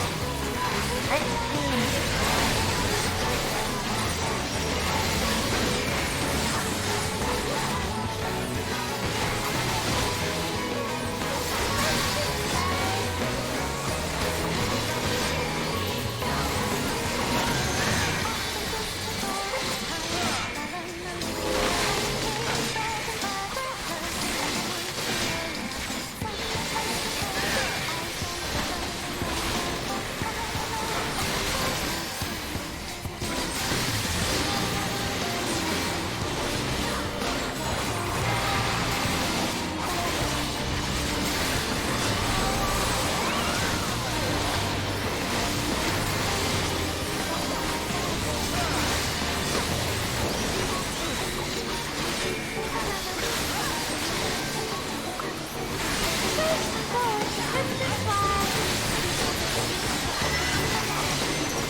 That's not an insane die.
get that off.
We can play no more.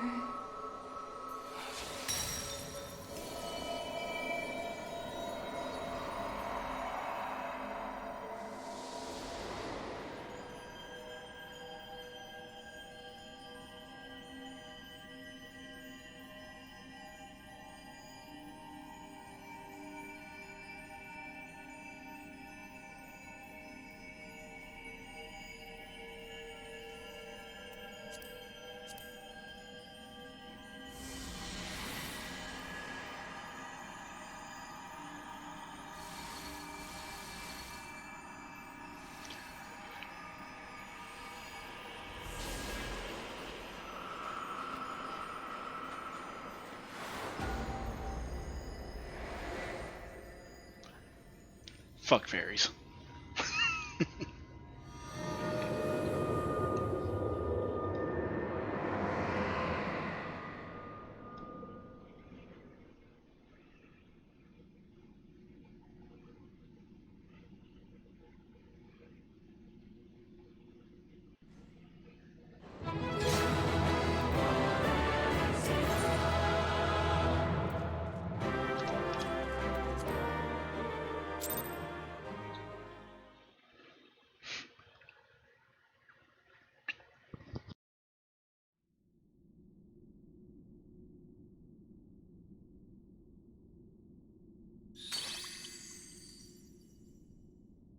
You have freed our fallen king. Not that I expected any less, my Snayak.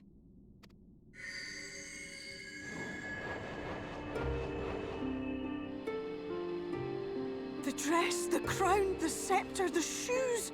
The time has come for these relics to serve their true purpose. For they are not only keys to the castle, they are also blessings to be bestowed upon the new king. The way into the castle is opened when it is time to relieve the reigning monarch of the throne. And the brave soul who does the deed has the honor of taking their place. Wait a second. Should you ascend the throne, you will become one of us. Never again to live as men do. I didn't sign up for this. Wait a second.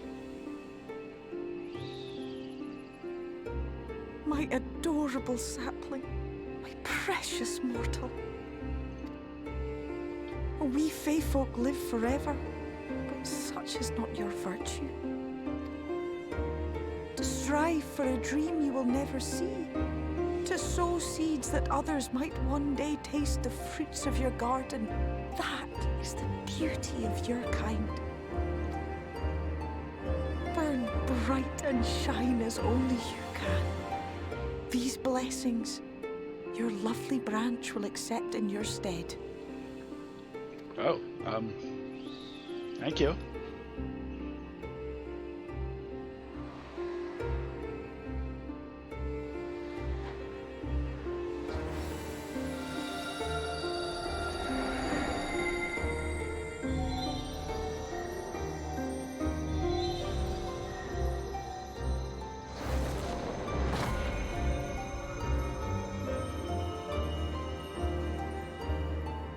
Kinla, Ilichla, Ilmek, Okbra.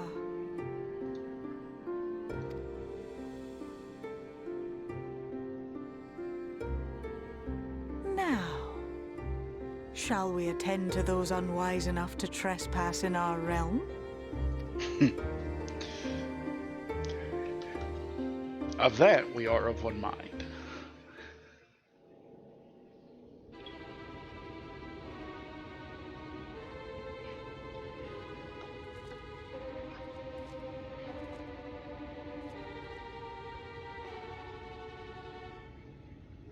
Confound it!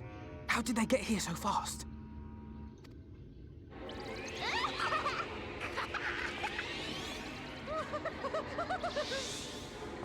Damn these pixies and their tricks!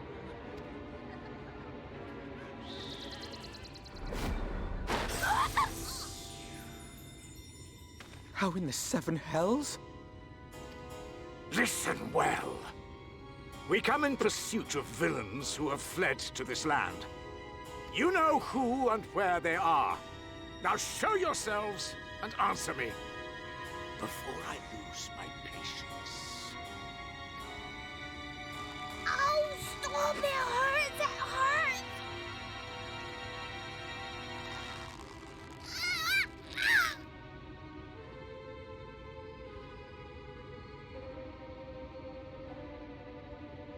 Enough!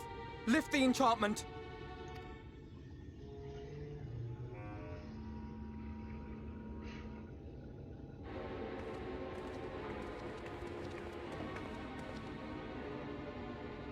Minfilia, willful child. How many times must I come to collect you? I won't return to your moor. And I won't let you hurt my friends.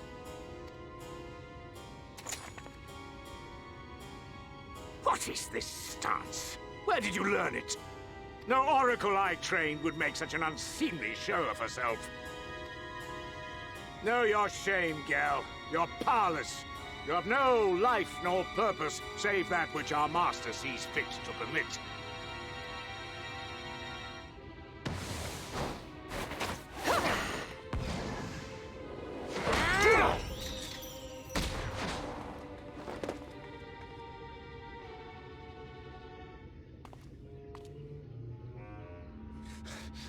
Who are you to dictate her purpose? To lock her away and deny her a life? If she was powerless, it's because of you, you sanctimonious swine. But no longer. Fool! Defiance only begets more suffering. It is through acceptance alone that one may find solace in this god's-forsaken world.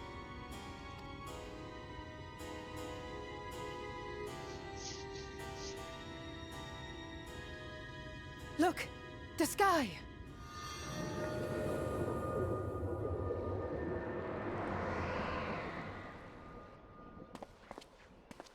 He's done it. The Warrior of Darkness has triumphed. General? What are our orders? What do we do? We do what we came to do. Subdue this rabble and find the Warrior of Darkness. Forward, men! Take the villains captive! Oh, excuse me. Are you deaf? I said... They're not deaf. They're dead.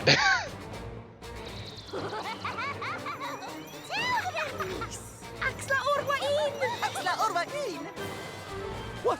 What's happening?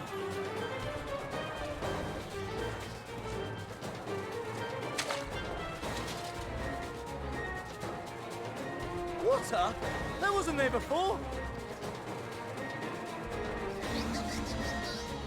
Ah!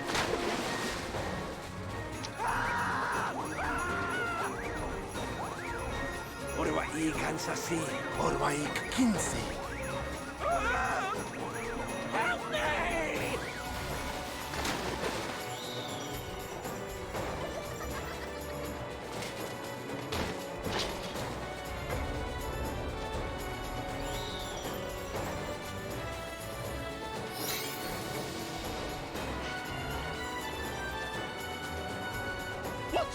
matter with you? Get a hold of yourselves, damn it!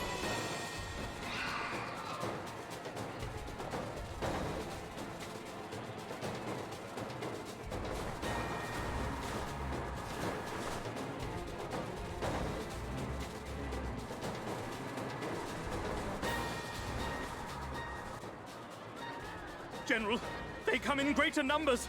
We must retreat. All who stand with a warrior of darkness shall face justice. My master demands it.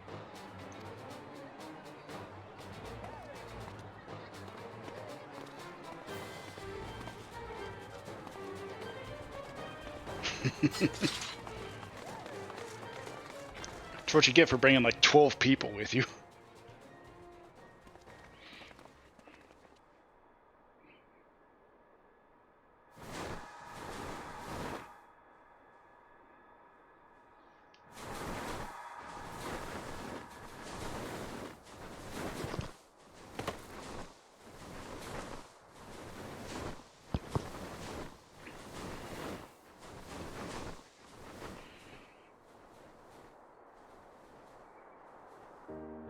I don't know if I burped in the mic, but if I did, sorry.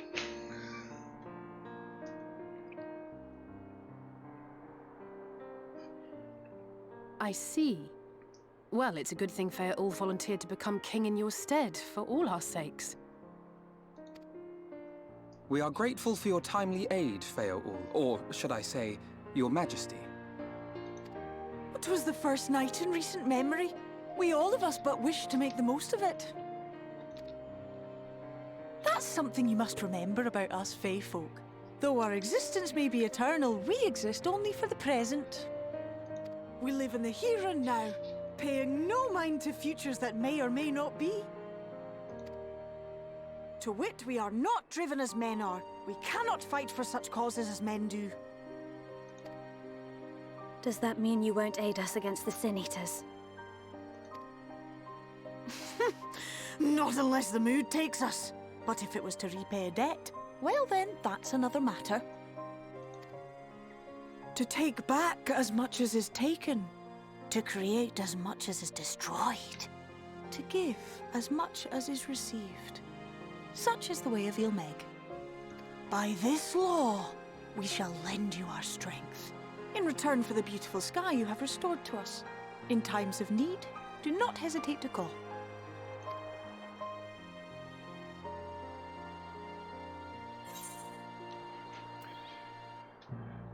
Well, I guess this is farewell.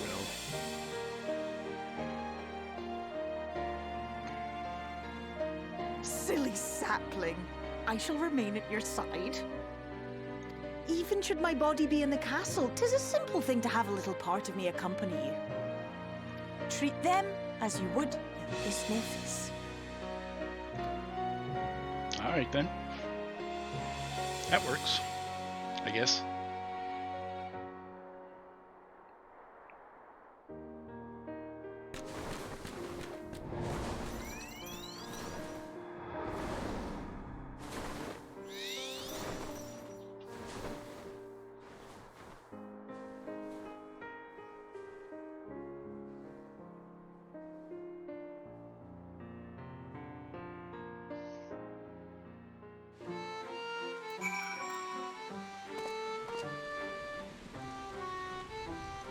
That's a hell of a weather change.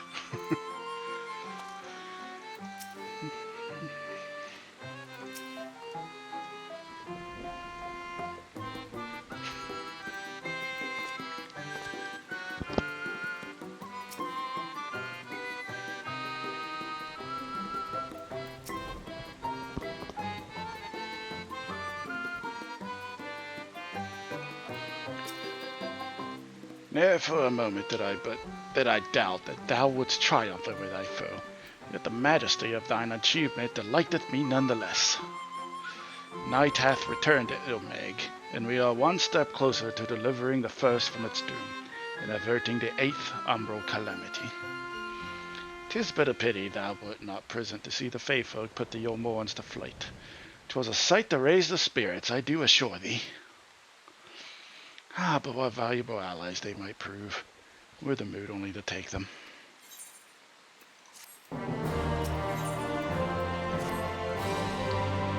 I knew you could do it. And not only because of your blessing, you have a strength all your own, and it has seen us through many a trial. With the warden defeated, I believe our work here is done. It is time we were going, together, needless to say, to the bitter end, the fate of our two worlds being at stake and all that. Now then, I suggest we hurry back to the Crystarium. Much more may have happened while we were frolicking with the Fae folk. That Ranjit elected to pursue us makes me hopeful the city was spared your most attentions, but I would sooner see for myself. Besides, I believe I speak for all of us when I say I've had a belly full of Ilmeg. Let us away before the fairies think to play with us again. Yes, please.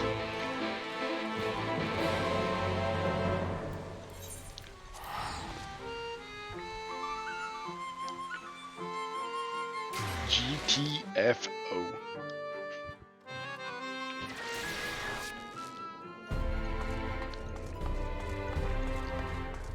Away from the fairies, away from the fourth, away from 60-minute queues. Holy hell.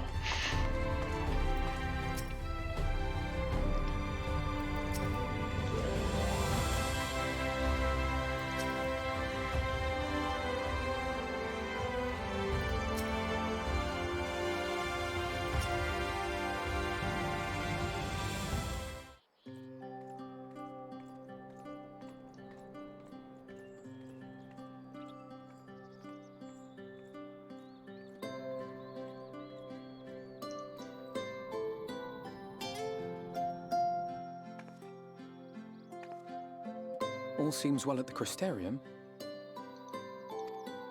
Yes. Ylmor was plainly more concerned with finding us. How flattering.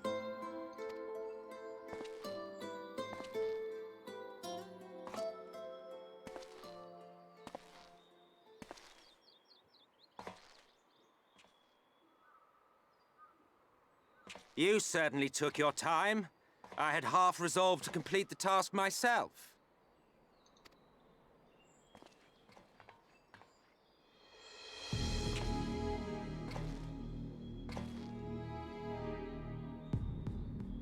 And you are... Were one to study the annals of Garlean history, one would find yonder visage on many a page. Though by rights its youth should long since have faded. Well, well, we have a historian in our midst. That spares me a lengthy explanation. I am Solus Sos Galvus, founding father of the Garlean Empire, and under various guises, the architect of myriad other imperially inclined nations. As for my true identity,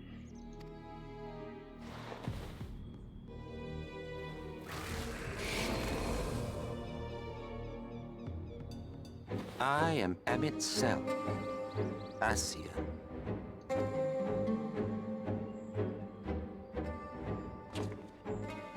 Gaius spoke of you. A native of the Source. Equal in rank to La Habrea. And you came all this way just to introduce yourself to us? Behold the sky, restored to its former glory. Have you ever seen a more affecting spectacle? Oh, it is truly, deeply infuriating. Do you have any idea how much you have delayed the rejoining?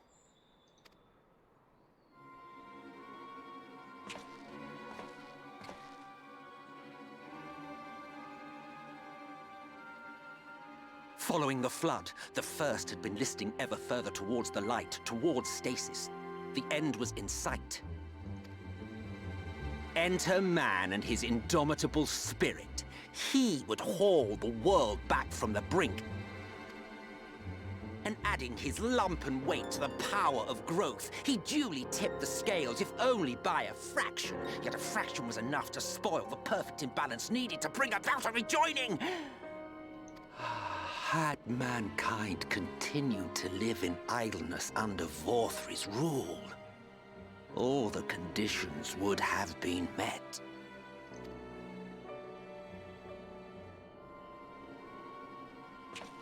But you had to come and ruin it all. Thanks to your meddling, light supremacy is in doubt, and our painstakingly laid plans are in tatters! Well, I should begin by thanking you for confirming Urianger's theories on the inner workings of the Calamity. He will be most pleased. As for what happens next, might I suggest you admit defeat and walk away? Happy to let me go, are you? Because the murderous glint in your eye suggests otherwise. Indeed, it is enough to make me think better of confronting you alone. Look, it did cross my mind to simply side with Vorthri and kill you all. But that's no different from what La Habre did. And we all know how well that ended for him. And so, while it is liable to be troublesome, I have settled upon a different approach.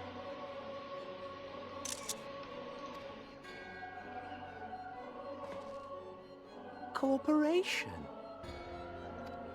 I will not raise a hand to hinder your hunt for the Light Wardens. If you desire it, I will even lend you my knowledge and strength.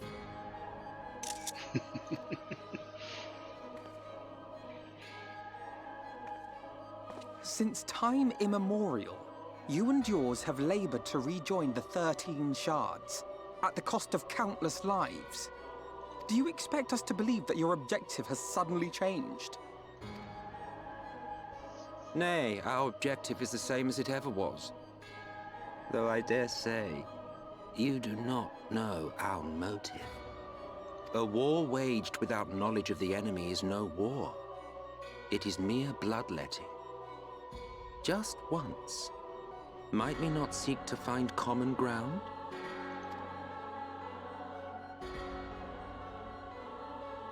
For good or ill, I am immortal. Provided I have the inclination, I can always begin anew, scheme and conspire to my heart's content. But this time I thought that I might instead try to see eye to eye, to understand what drives the hero of the Source, to determine if our goals are truly incompatible. So come, shed your preconceptions. See beyond the unscrupulous villains you take us for. When all is said and done, we may find ourselves pleasantly surprised. The proud discoverers of a path of cooperation rather than opposition. Think of it.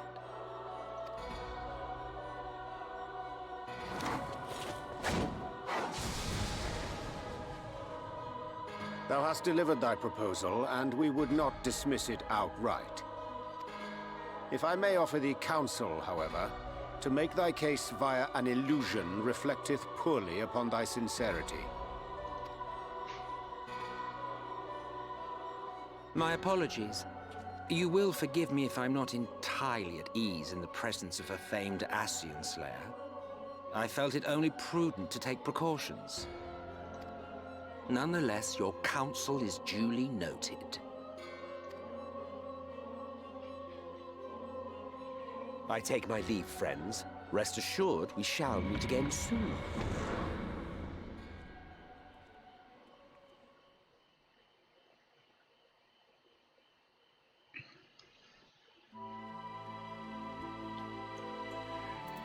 And that is Emmett Selk.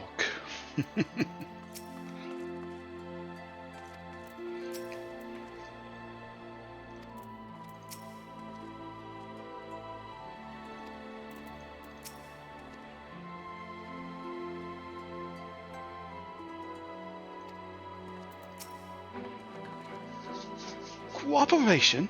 Can't be serious, can he?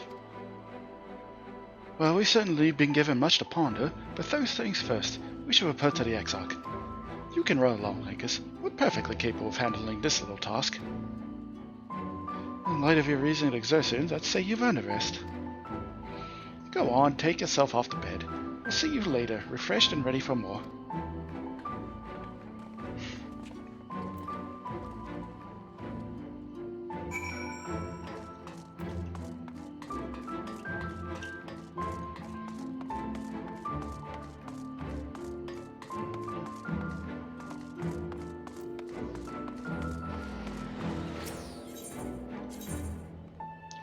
Pendants.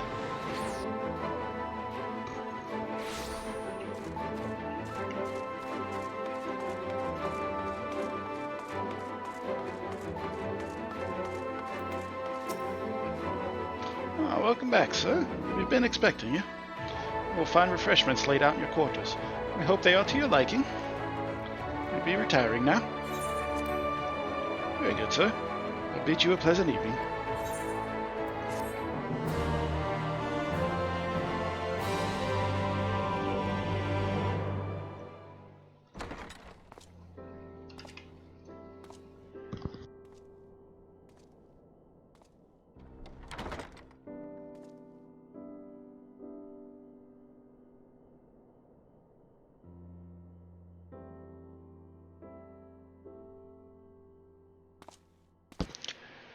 That's a lot of food. Granted, what is it? Eorzean time, like 7 o'clock? But still, that's a lot of food.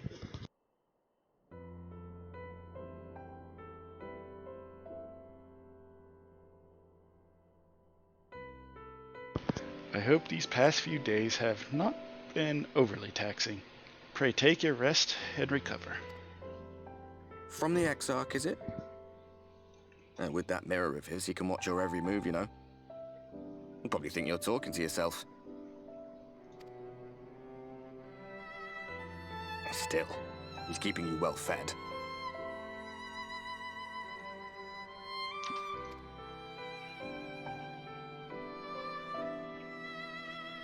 Judging by his people's faith in him, he seems to be a decent sort. But so much about him remains shrouded in mystery. Like, what was he doing back in my day? There was no such person when I was around. A lot's happened since the flood, though. Since I was set adrift. I know little more than you do of this city's history and the Exarch's past. Not that it matters. It's Emmett Selk we should be concerned about. When our world was about to be consumed by light, the Ascian in white appeared before us. He said that the only way for us to live on was to bring about the rejoining.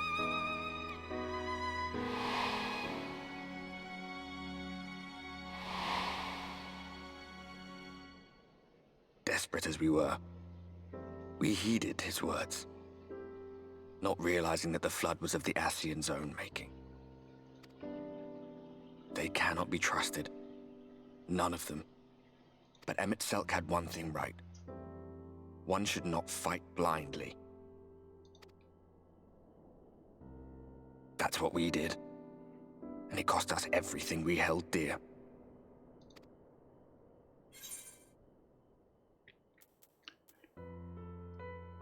You know what? I want to hear more about Seto. He seemed like a cool pet. Partner, What? I guess I should say. What about Seto? What is there to say? All right. He's done some growing. When we were traveling together, he was nowhere near as big. And he obviously couldn't speak. I had no idea how much that medallion meant to him.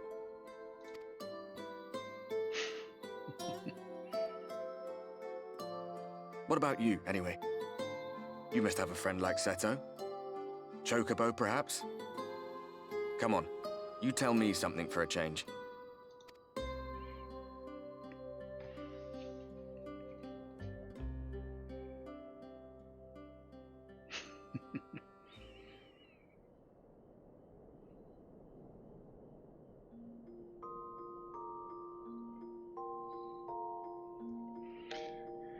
Sleeping with the armor on again.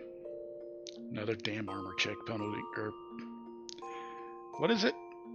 You sleep in your armor, you're fatigued for the day?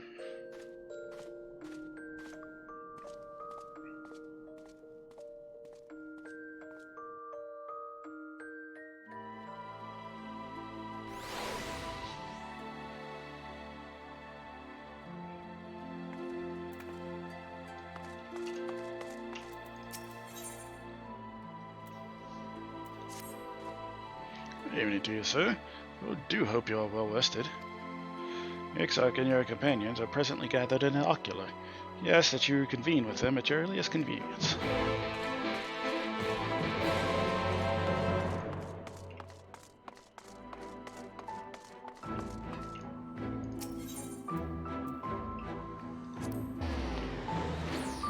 I think before we go in, we'll take another break real quick. Refresh the water, use the bathroom, all that good stuff. I implore all you folks out there to do the same. I will be right back, folks.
Hey folks, I'm back.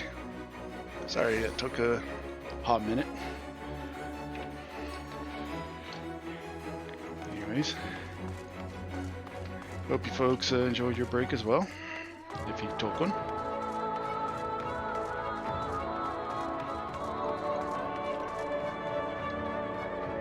One moment.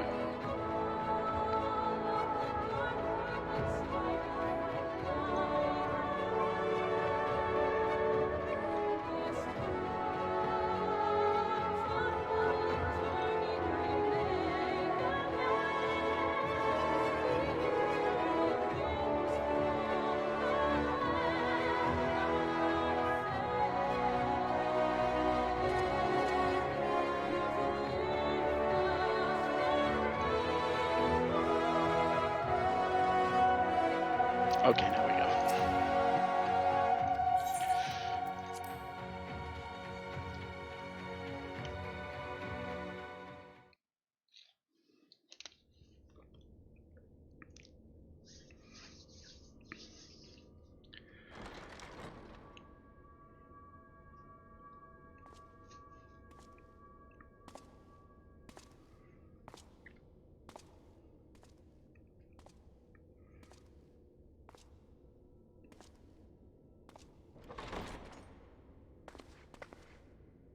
Ah, there you are. You're just in time to welcome our guest. Guest? Oh.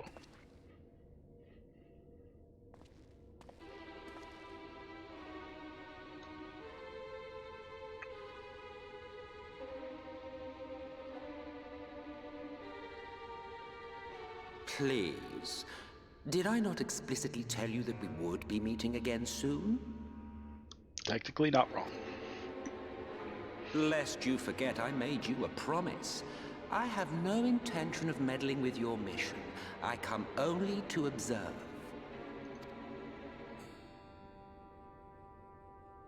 Your Exarch friend in particular has piqued my curiosity. Summoning you all like that. Most impressive.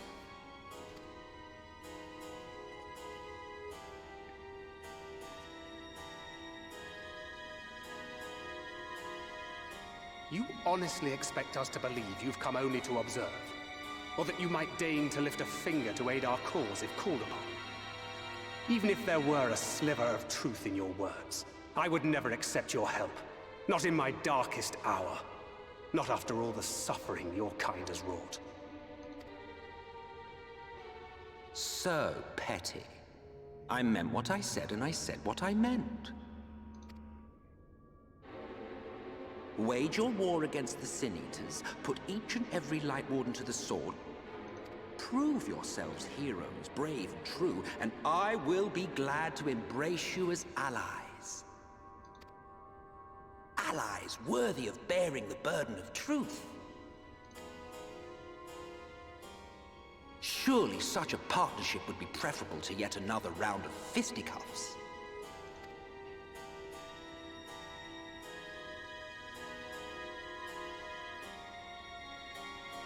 And thus did the olive branch wither and die. Pity. Well, let no man say I did not try, futile as it was. Though I suspect you will seek me out when you grow tired of making the same mistakes. Difficult decisions lie ahead of you. Decisions best made with the benefit of knowledge to which only the eternal are privy.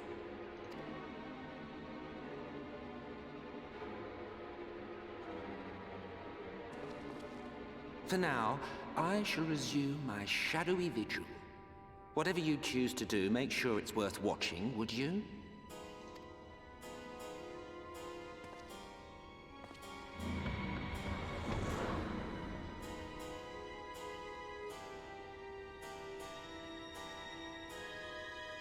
What was that all about? A vain attempt to make us doubt our chosen course, most like. As if we'd believe a word that passed his lips. Unless you think there is some truth in what he says.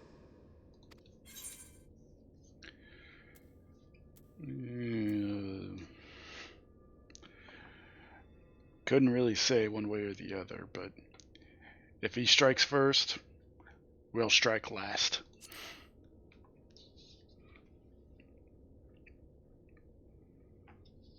I'm sure you will. But consider for a moment. If he meant simply to lead us astray, he could have done so without revealing himself. At least, not in the manner he did. It goes without saying that an alliance with the Ascians is out of the question. But since we have no way of knowing where they might be hiding, it seems only logical to press on with our mission, even if our enemy seems content for it to succeed.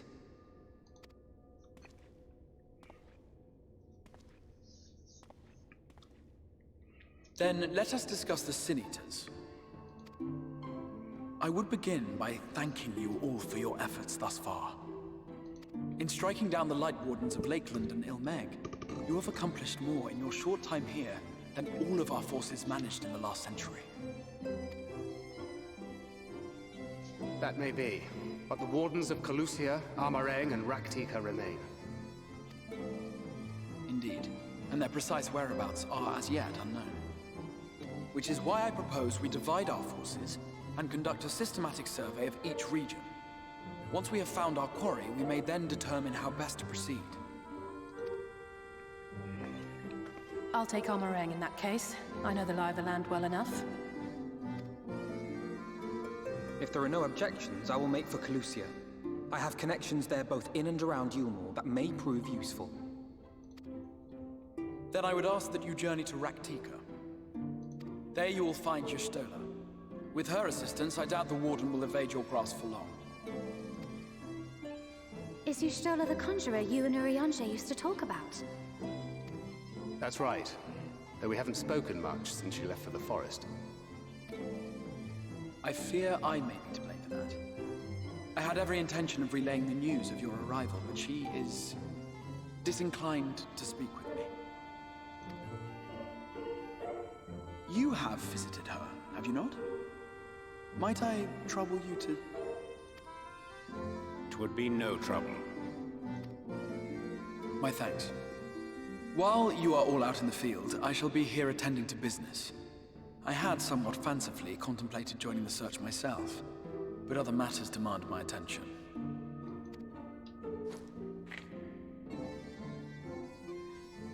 Oh, he's joining What's Smash that? Bros. A missive from Lord Vorthry. He invites me to join him in Yulmore to discuss the recent conflict at Lida Luran. And? Did he even bother to offer any bait? It's obviously a trap. I should be surprised if it were not. Nevertheless, I must seize this opportunity to speak with him, even if only a few words are exchanged. Though my power will be much diminished so far from the tower, it is a risk I am willing to take. Master Alphino, might I impose upon you to accompany me to Yulmore prior to beginning your reconnaissance? Of course. Then let us make ready. Safe travels to you all.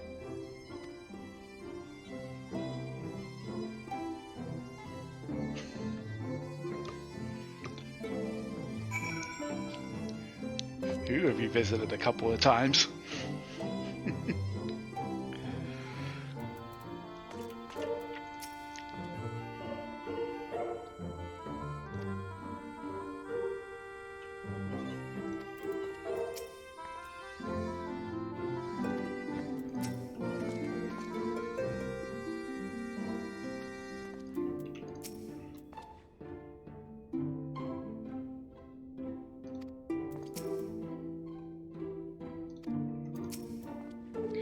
Before you leave, I would make a request of you.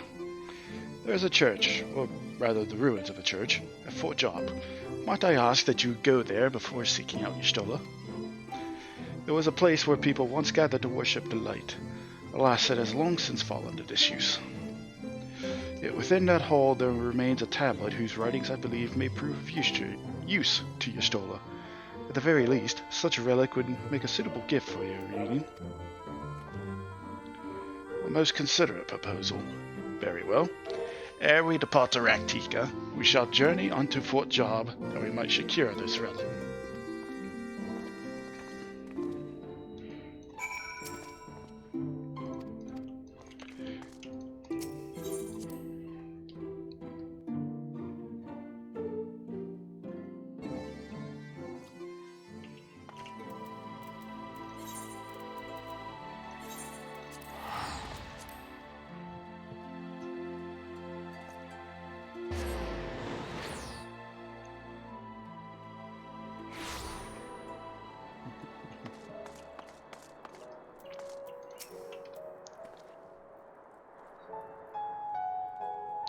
Deckard and I have come across these ruined churches before. I wish I could have seen them before the flood. The windows were works of art, I'm told. I do not doubt this place may weather another assault by the Sin Eaters, but they cannot hope to hold it should the Yunwan soldiers return. Even with their limited numbers, the Guard can use the terrain to their advantage. Perhaps I can convince the captain to lay a few traps out in the field. Here, amidst these ruins, we will find the Church of the First Light, and within that hallowed hall, the tablet we seek. Time is of the essence, my friend. Let us be quick.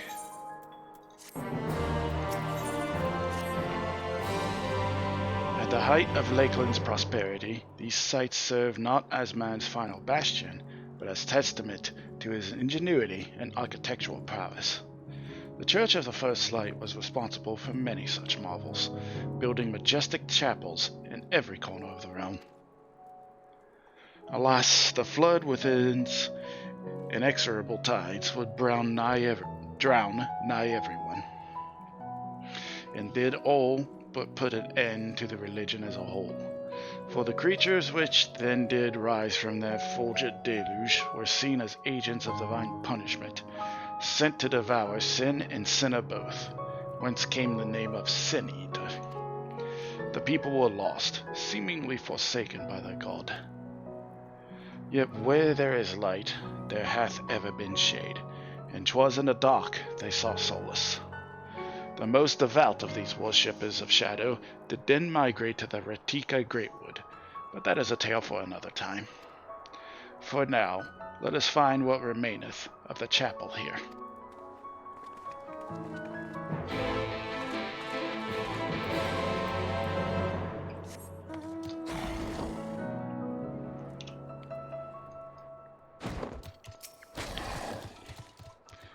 Despite their architectural prowess, I can make neither head nor tail of anything in this place. I think the remnants of a church would be more conspicuous.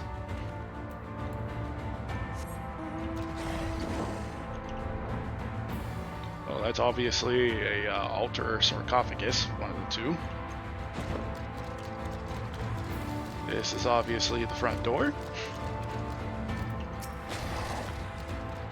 I see no sign of the church, but it must be around here somewhere. This is the aisle, obviously. It does look more like a sarcophagus. Which would be most unusual, but mayhap the hall was built below ground.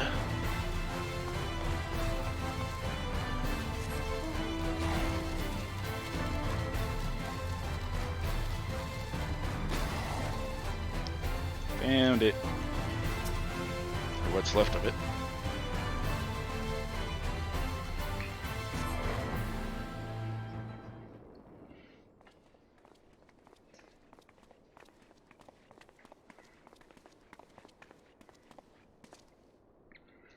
Aye, this is indeed the church we seek.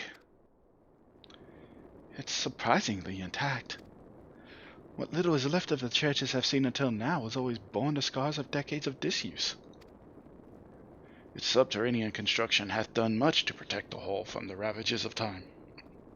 Yet the reason for its remarkable preservation may be deduced from its decoration. As faith in the light did wane, so rose reverence for the dark, and its followers didn't want for places of worship. To be plain, the standards which do adorn these walls belong not to those who built them, but to worshippers of the dark, the Knights Blessed. Those who subsequently migrated to Retika, yes? Indeed. 'Twas beneath the shaded boughs of the Retika Greatwood that they finally found sanctuary. Oft and many times did Yulmord make spiritless overtures of friendship unto them, but they are no fools. The Exarch knoweth full well what that Y'shtola, in her seclusion, doth labor to learn all she may of the blessed and their past. 'Tis why he sent us here, I now see.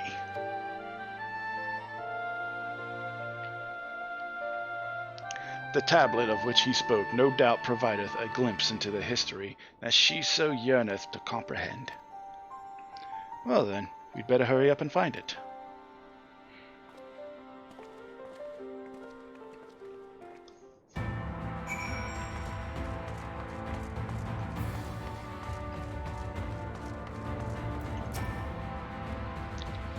Can anyone tell me what this Infernal Tablet even looks like?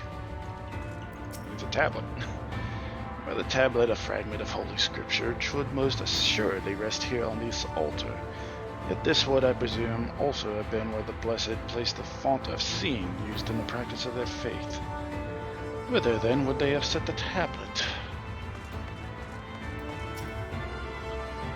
I can barely see my hand in front of my face. If only that torch were a little closer. I don't know what you're talking about. I can see just fine.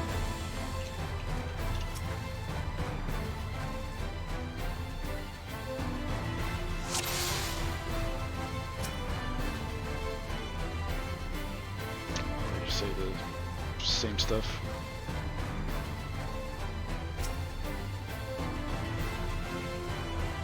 Yeah, just repeat what they say.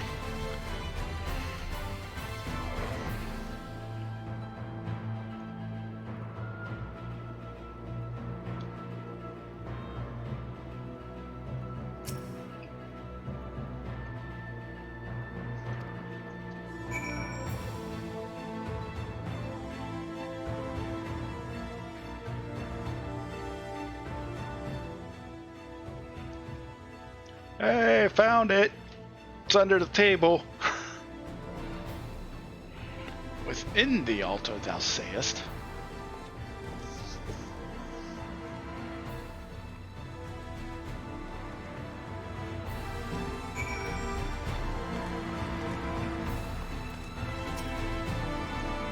Certainly hope this is what we were looking for.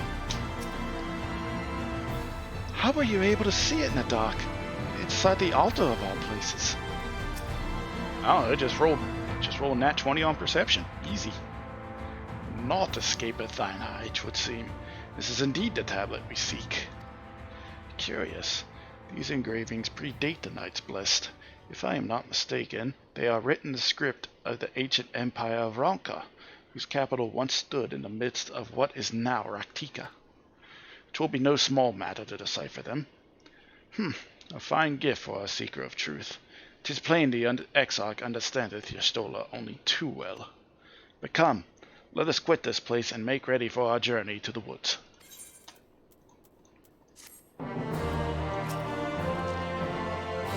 Should we not be going? We have a gift to deliver. Thancred mentioned Y'shtola's passion for learning. I expect the tablet is just the sort of thing she'd like.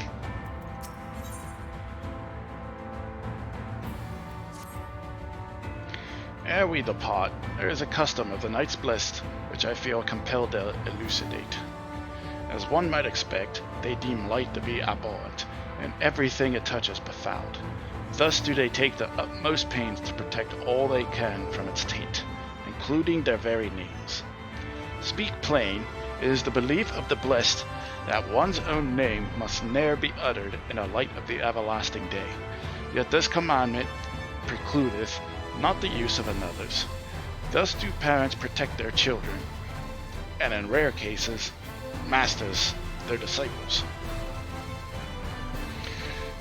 So it is that Y'shtola hath taken the name of Master Matoya. Lest we offend them, I bid you speak not her true name in the Blessed's presence. With that in mind, let us speak with the god who keepeth vigil at the great wood's border.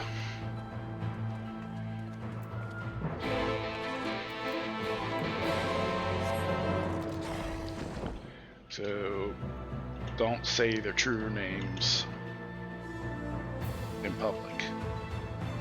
Easy enough.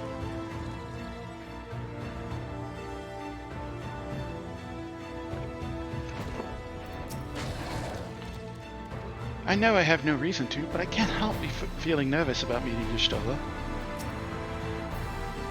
It'll be good to see her again.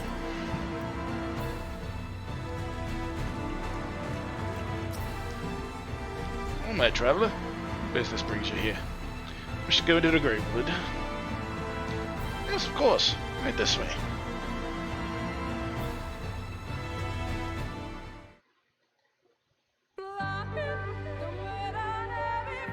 No matter how far he goes, man cannot resist looking back on the path he has walked.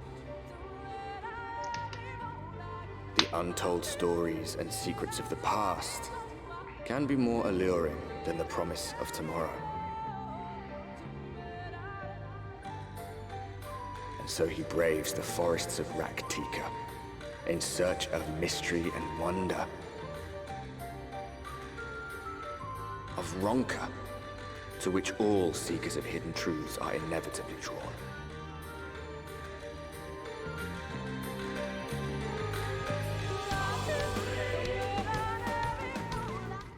We have arrived.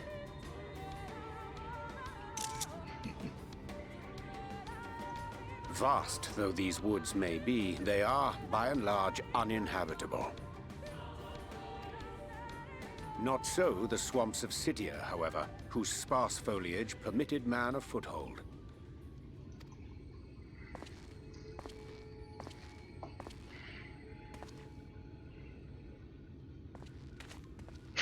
He just strolls through.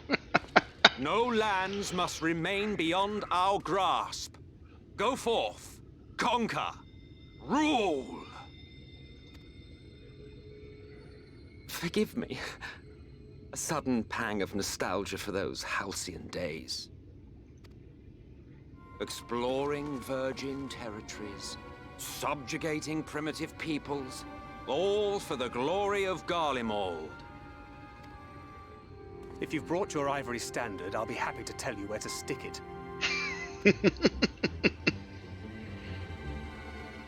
Can we not simply take a moment to enjoy the view together? Or would you rather I spied on you from the shadows? Much more of this, and I may very well begin to regret my show of good faith.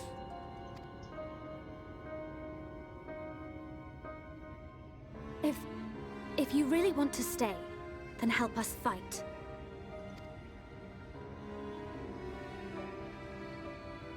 No, I think not. I am an observer, nothing more. Even shielded by the shadows of these boughs, I feel the light's presence most keenly. To accompany you is taxing enough. To fight is out of the question. I will suffer your company if I must, but not your commentary.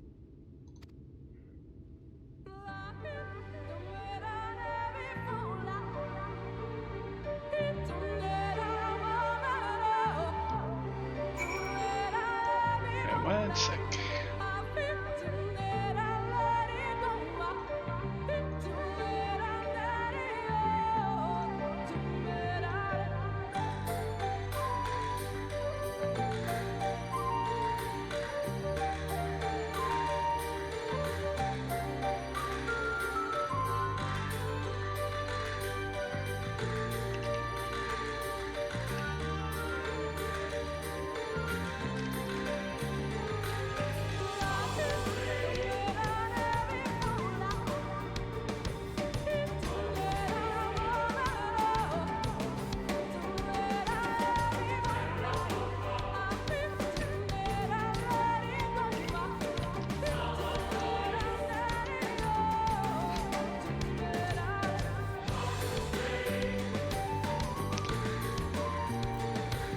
This music, though. Thancred has told me of the Ascians and what they have done. If he isn't willing to help, is it wise to let him stay with us? If he never opened his mouth again, it would be too soon. What is it now? Do you expect me to regale you with friendly banter? Oh, very well. I will humor you this once. You may consider it my latest act of good faith. Come on then, what do you wish to know? Why are you soulless here in the first? Oh well, what a curious question. Mortal flesh is but the vessel which we Ascians pour the elixir of our souls, molding it as fits the occasion. Or not, if we so choose. Be it for a year or millennium, I prefer to retain the same form until my duty is done. So, after arriving here in the first, I fashioned some hapless body into the man you see before you. Though, as your friend over there can attest, there are those of us who forego such alterations. It was ever the rash one, La Habrea, jumping from vessel to vessel, never heeding the toll it took on him.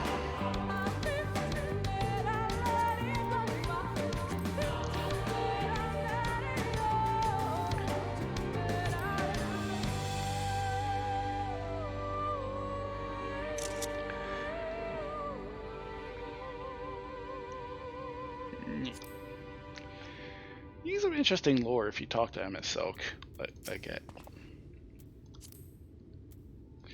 'Tis plain our Asian counterpart meaneth to follow wheresoever we lead.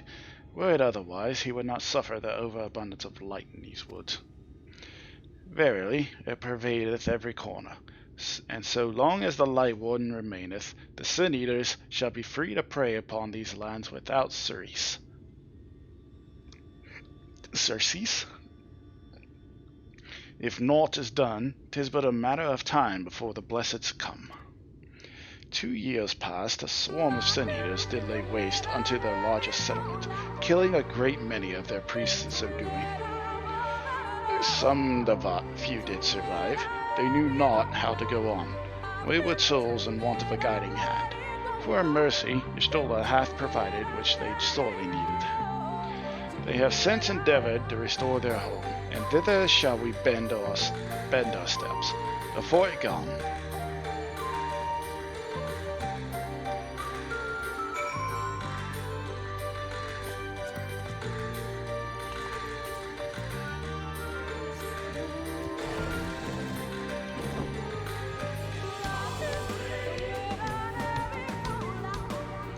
This looks familiar from the trailer.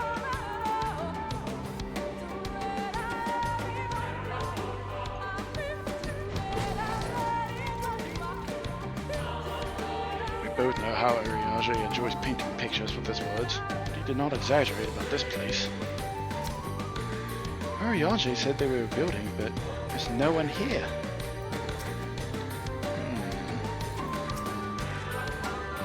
Well, who's this friend of yours we've come to meet?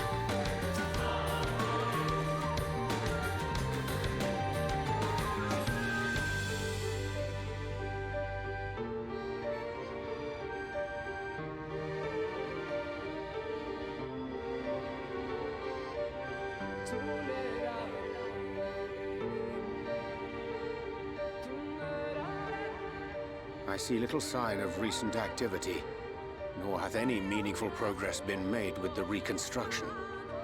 Mayhap Y'shtola sought shelter elsewhere. Come, let us quit this place.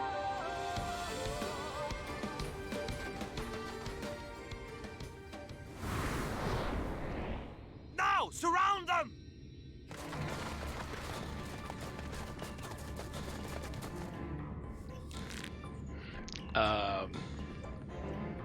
Hi?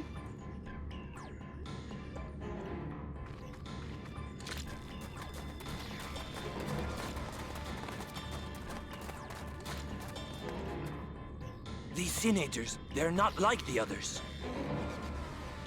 What? There's a reason for that.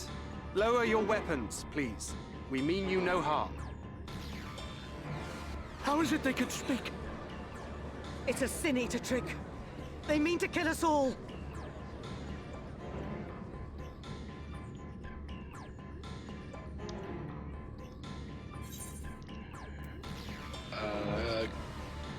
Kubo?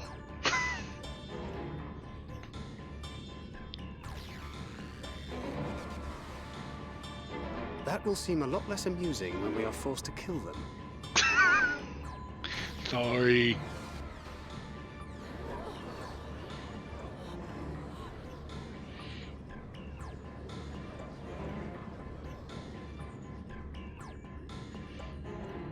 Oh, for the love of...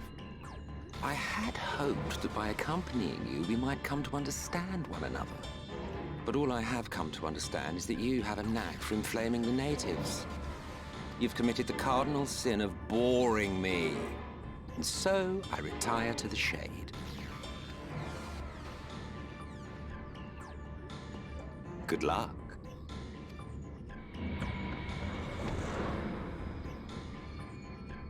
There! Did you see that one disappear? I think I preferred La Habrea.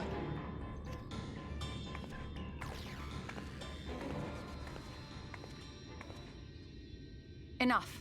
Runard, report. Master Matoya!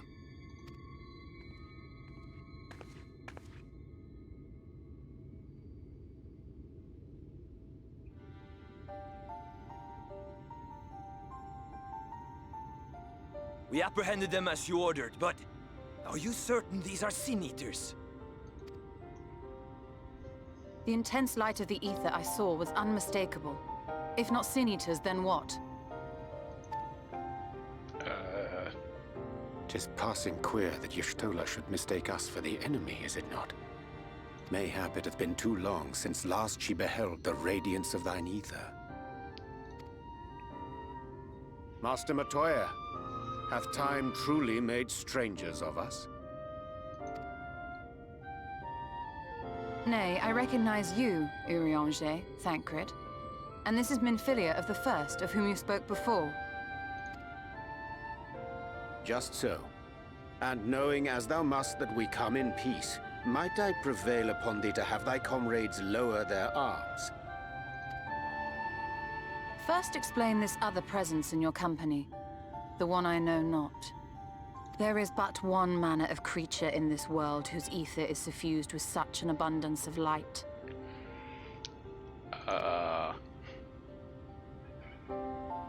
Mine apologies, Master Matoya, but thou art mistaken. Before thee standeth our dearest comrade, the truest hero among us. Though he is but recently arrived here in the First, not one but two Light Wardens have already perished by his most puissant hand. It cannot be.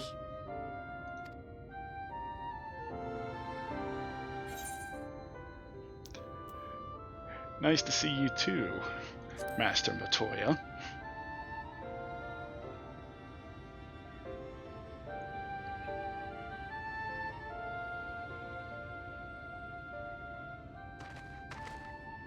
Master Matoya?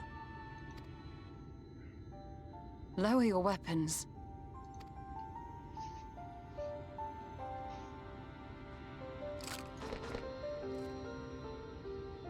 Forgive us this hostile welcome.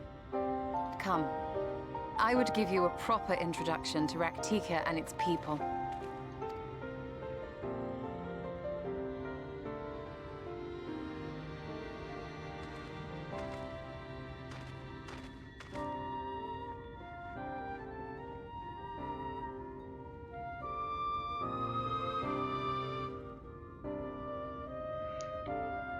You truly thought me a Sin Eater.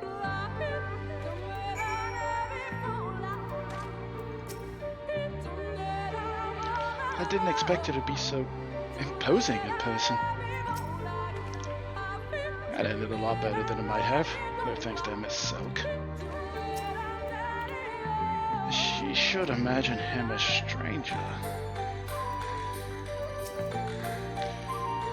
You've been busy since arriving in the First, I gather, but I would hear the tale of your travails in more suitable surroundings. With Fort gone, yet to be rebuilt, the Knights Blessed have made their home in a settlement to the northeast. I will await you at its entrance. Follow the path through yonder gate, and you will find me soon enough.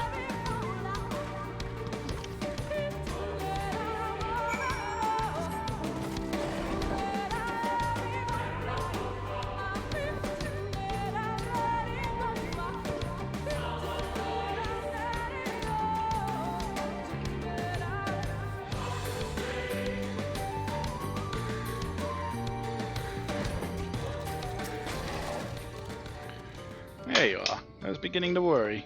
Much like the Trollswood, this forest has a way of dealing with those who stray too far from the beaten path. But I digress. Let me show you to the home of the Knights Blessed.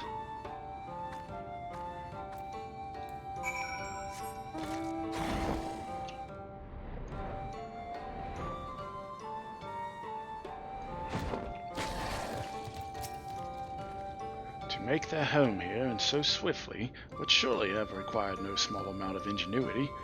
A most impressive feat, wouldst thou not agree? Have you ever seen such a tree? I think these are only roots. Yes, we are under a tree, aren't we? Finally, a place to rest.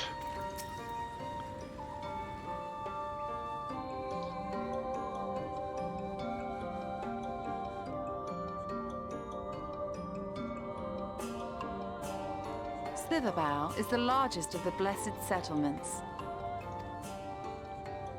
They worship no gods, instead revering darkness itself. It is a curious kind of faith, but one which has granted them the strength to persevere in the wake of the flood.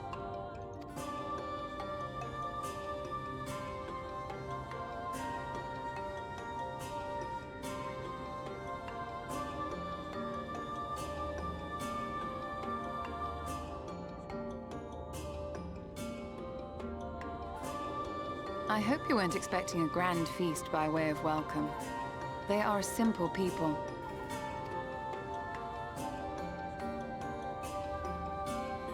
Now, I would hear of your travels away from prying ears. Come.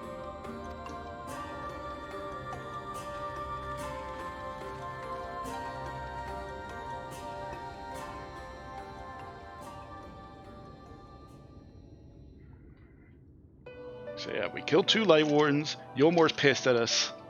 And who knows, they may actually come here. I see. And now you seek the Light Warden of Raktika. In the days after I arrived in the First, I too relied upon the Crystal Exarch for guidance. But his penchant for secrecy and the telling of half-truths soon lost him my trust. And thus did I strike out on my own. My work eventually led me here to the forest, which I have come to know like the back of my hand. I cannot say with certainty where your quarry is hiding, but I am confident I can narrow the search.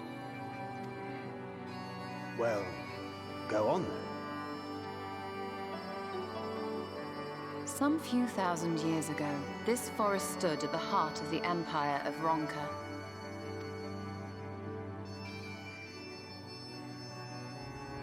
A great many relics of that civilization can still be found to the east in Ixmaya. Or rather, could be found, were the area not fiercely guarded. Ixmaya, you see, is home to a tribe of warriors whose lineage is said to date back to the time of the Empire. Any attempt to enter their territory is met with lethal force.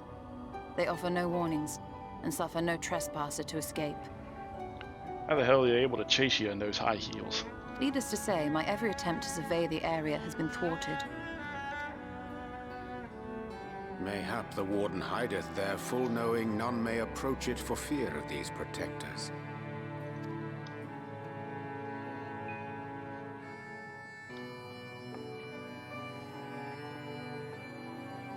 As for the tablet, I find the timing of its discovery suspiciously convenient. If I did not know better, I would think someone was trying to curry favor with me.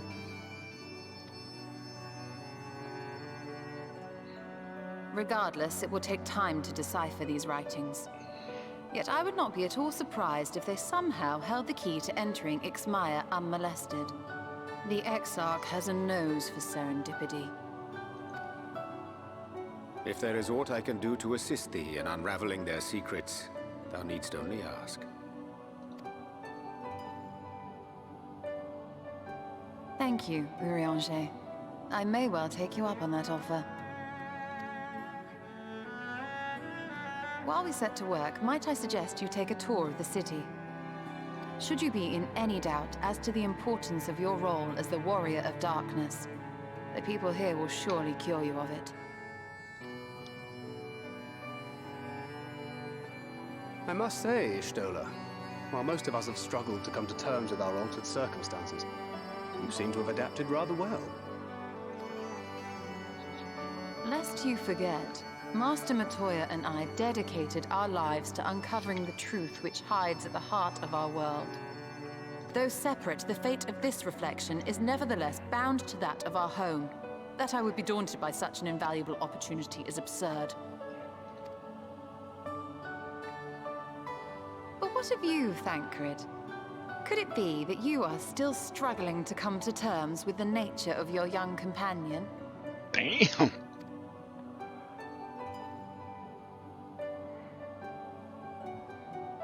My struggles are none of your concern. Quite why you would speak thus and in this company, I do not know. Perhaps you left more of yourself back in the source than I assumed. If you'll excuse me. Awkward.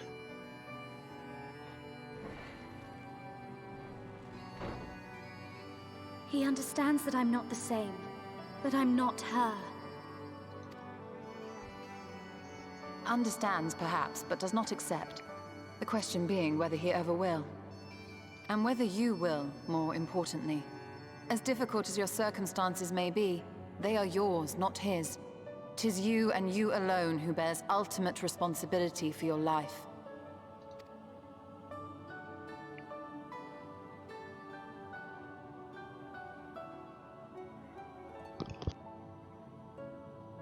But you need not make any hard choices now. Why not go and get some fresh air, clear your head?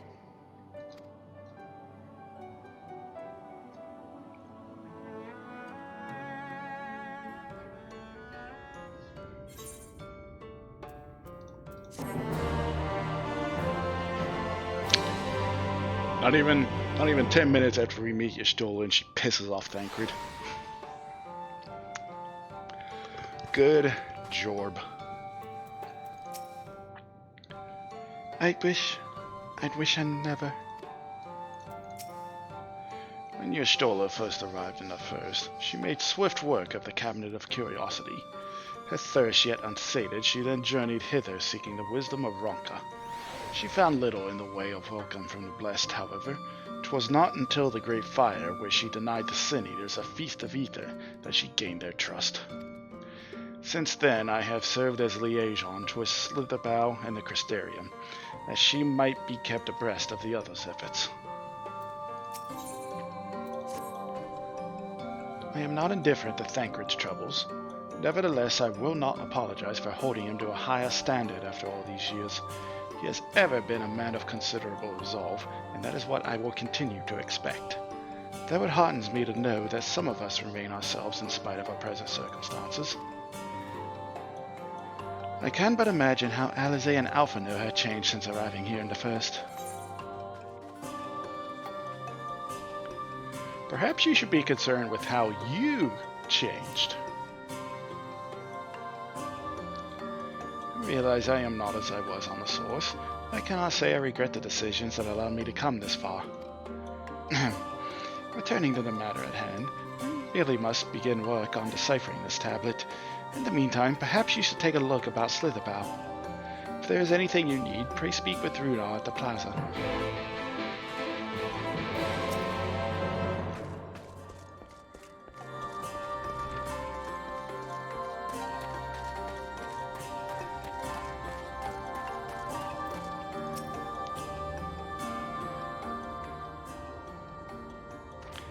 Welcome, friend. Welcome. My apologies for our less than hospitable greeting earlier. Tell me, what is your name? From where do you hail? Blink is from the Exarch's land. From the Crystarium! I see. And this tablet you brought may help us find a Light Warden here in Raktika. Well, you are welcome to stay with us for as long as you need. Come, let me show you around.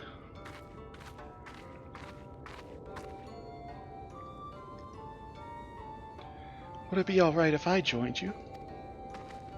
Of course, of course. Anything for the guests of our dear Master Matoya. Thank you. She means a great deal to the Knights Blessed, doesn't she? If not for her, we may have all perished in a great fire. With our priests slain and our home in ruins, we were at the mercy of the Sin Eaters. It was she who drove them back, and with her sage guidance we were able to rebuild. Before long, she became a central figure in our community, a great oak within whose shadow may have come to find solace. That is not to say there were not those hesitant to grant an outsider such authority, myself included. Perhaps it is the smile in her eyes when she speaks of the sunless sea. I feel whole again now that she is with us, and I have no doubt the others feel the same. She is as much a part of the Night's Blessed as any of us, and we are grateful for all she does in service to the Dark. But you did not hear this from me, yes? Now, you should know there are certain customs we ask guests to adhere to so long as they reside within Slitherbow. Show reverence to the Dark? In a word, yes.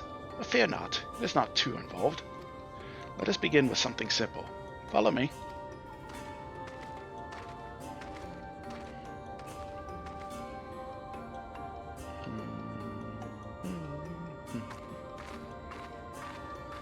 I want to know how the hell I dropped 94 frames.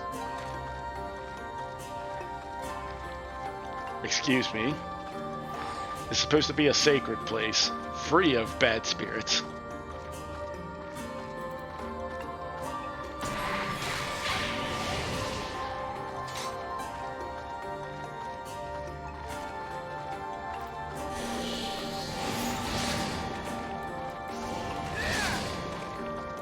What is this sorcery? It's immune! What the?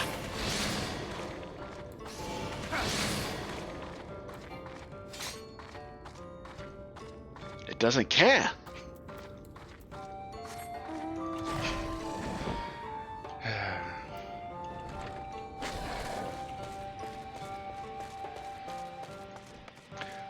What is this thing's power level? I thought Master Matoya kept her room dark because she doesn't need the light, but they're all like hers, aren't they? Should you see any of our people come to this chamber, they are likely returned from a journey beyond the borders of Rectica. We use the water stored here to cleanse ourselves of the light's impurity. A simple and perhaps peculiar custom, but it is one of our most important. Would you two kneel for just a moment, that I might rid you of the light's impurity?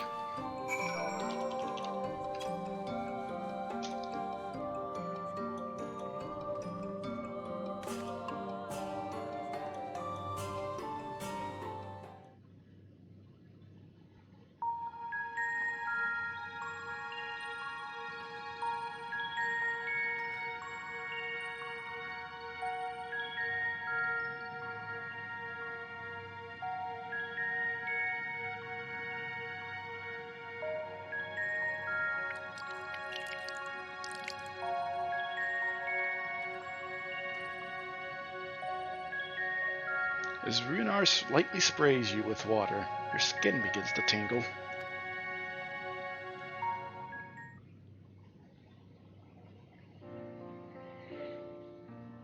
And with that, you have been cleansed of the light's blighted touch.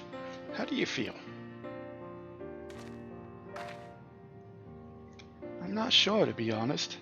Not refreshed exactly, but I do feel different. Has this water been treated in some way?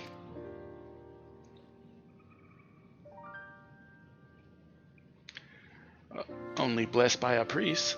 They are practiced in the arcane arts. As such, it is said their prayers imbue the water with a faint dark energy. I felt kind of tingly. A prickling sensation. No one has ever spoken of such a reaction before.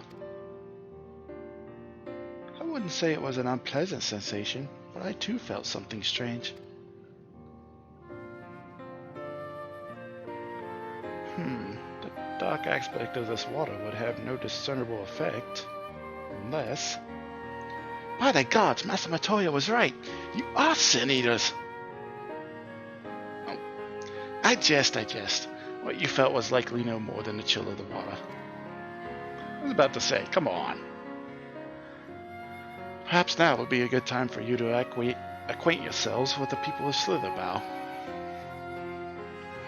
For that, I must teach you a customary greeting.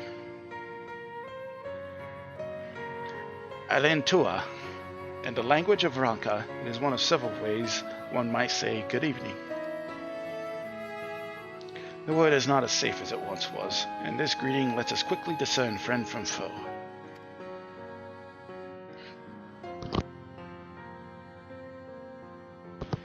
Is there a handshake or gesture we should know too? I would hate to offend anyone.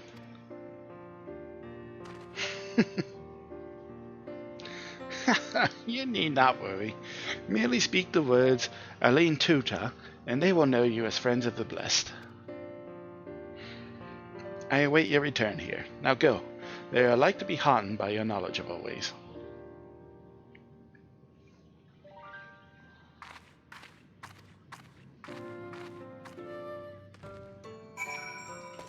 Aline Tuta.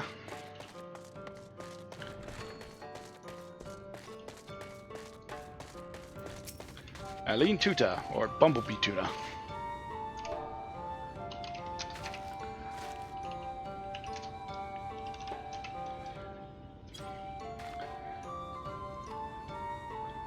The elderly woman smiles warmly.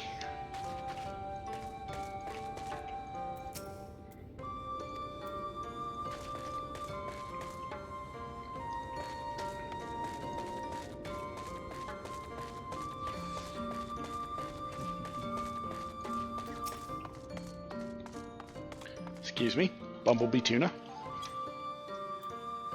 Ah, newly come traveler, Aline Chisi, and welcome to Slitherbow. You must forgive us if we seem strangely reserved. We are a quiet and taciturn people.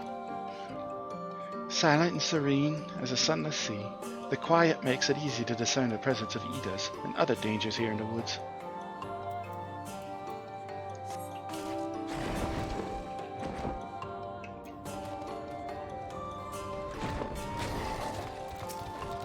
Excuse me. Bumblebee Tuna. Aline Chisi, welcome, friend. I take it you will remain in these woods for some time, yes? Be wary of these woods. You will find poison in near everything you see. But fear not, a medicinal tea will keep you healthy. Ask and it is yours.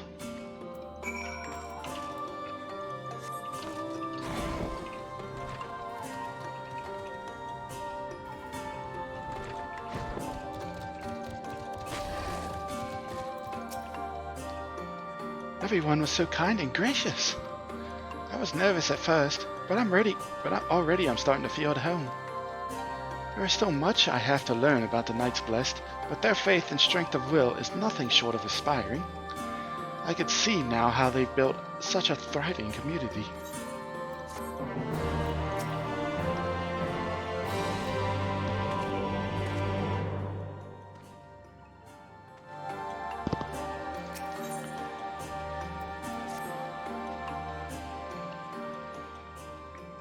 Aloha, Bumblebee Tuna.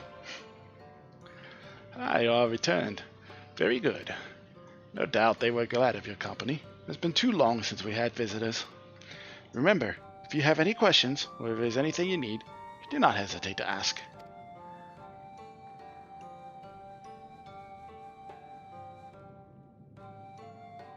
Speaking of which, we must arrange food and lodgings for your stay. As friends of Master Matoya, we cannot ask for payment, but if you would be willing to lend a hand... Sure. We are fortunate indeed to play host to such generous souls. The task I have in mind is simple enough. All I ask is you take a jug and water the crops in the square. May I help too? Of course. One of you can do the filling, and the other the watering. Speak with Ursabel when you have finished. She will be relieved to hear the crops have been tended to. While you take care of that, I will see to your room and a warm meal.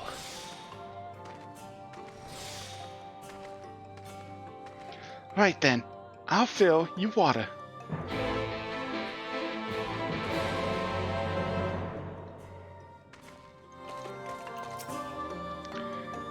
This was the only jug I could find which was small enough to lift, but I'm afraid there's a crack in the bottom. We'll need to hurry to the garden before all the water leaks out.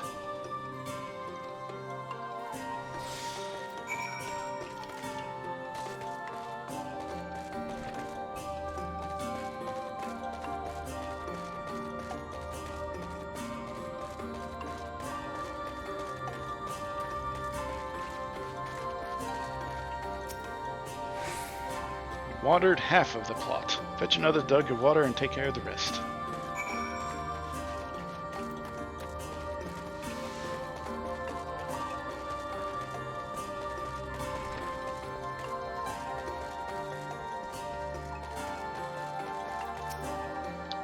Was there enough water for the plot? No, need one more. Only half? I see. Well, let me refill the jug for you.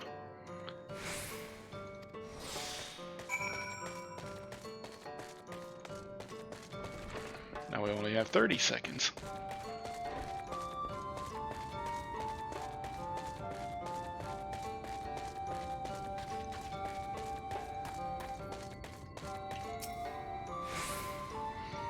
The whole plot has now been thoroughly watered.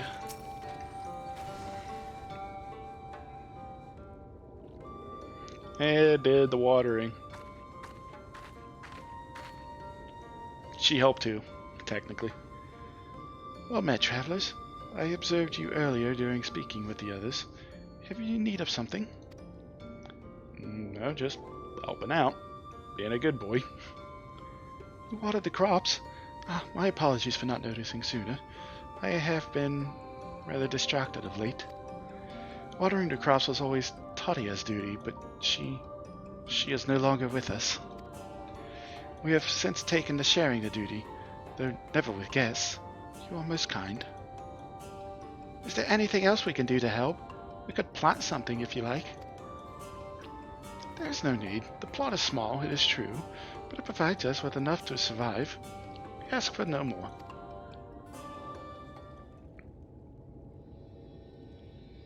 Doesn't seem very big.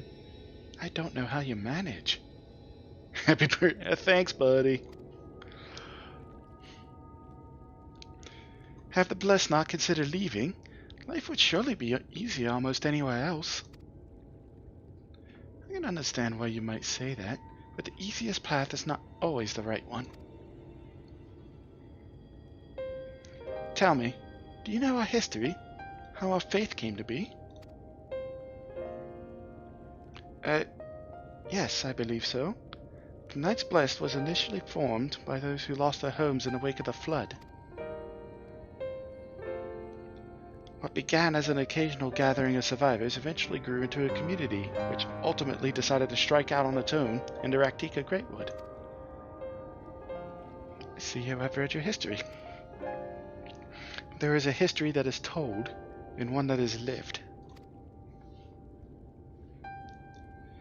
Like so many in those times, the first of the Knights Blessed lost everything. Their homes, their loved ones, all they held dear.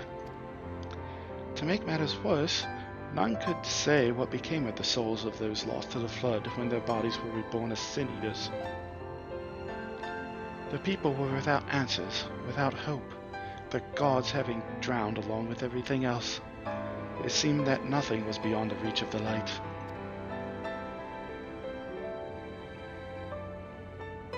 Soon they realized that where there is light, there must be darkness. And in that truth, they found a new faith, a belief that the souls of the departed could yet find peace beyond these burning skies, in the sunless sea above. That is why we pray, for the safe passage of wayward souls unto that blessed black abyss, for the return of the night, that we might someday look upon the kingdom of heaven with our own eyes. We remain in these woods for the self-same reason our founders first chose them, that we may lead lives of simplicity with the shade of these trees as a constant reminder of our faith. With so many seeking paradise in Yulmore, it's refreshing to find people who value a humbler existence. You are kind to say so. Many consider our way of life foolish, so it must seem to those who yet cling to their worldly possessions. In times such as these, where everything could be taken away in an instant, it's all too easy to lose sight of why we fight to go on living. It is not to hold fast to material things, but to hold those who went before us in our hearts, to keep alive the legacy they have left us. We must do for them, our children, and generations yet unborn.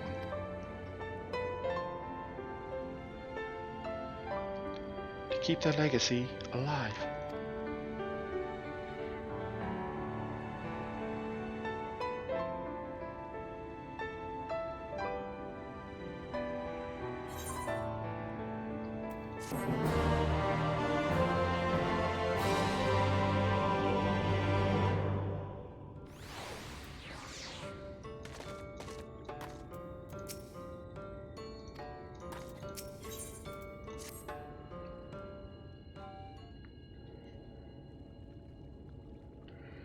Done tending to the crops already? Yeah, and got one hell of a history lesson.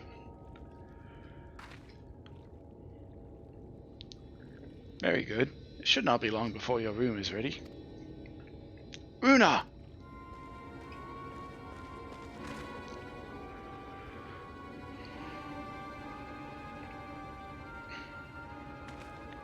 In the woods. Sin eaters. I fear they may have the touch. Where? In the grove to the southwest. For mercy, they've yet to wander any closer to slither about. Then we have no need to engage. Inform the guard that no one is to set foot outside the village until they have moved on. But sir, what of Tadia's heartstone? It must be retrieved before the service. Of all the times for sin eaters to appear. Are you just going to leave them alone? Under normal circumstances, we would not hesitate in striking the beast down, but if they indeed have the touch, I will not risk them corrupting one of our own. What was that you said about a stone? A few days past, Tadia, a child of the Knights Blessed, was slain by the sin eaters. We succeeded in retrieving her body, but in our haste we failed to notice her necklace was gone. Strung to it was a pendant of jade, her heartstone. All of the Knights Blessed are given such a stone at birth. It is the most valuable possession one can own. It is custom to present the heartstone of the deceased at their funeral as an offering to the heavens, but now...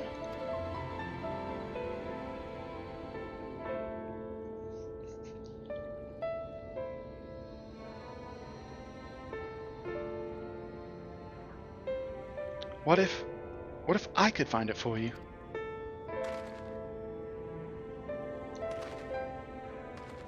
I have experience fighting sin eaters, and the light's corruption does not touch me as it does others. Master Matoya called you Minfilia, did she not? Are you truly the Minfilia, descended from the Oracle?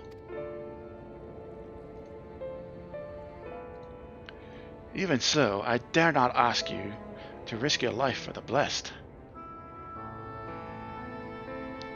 I understand how you feel, but I can't stand by knowing that your people are in need and I can help. Please, let me do this.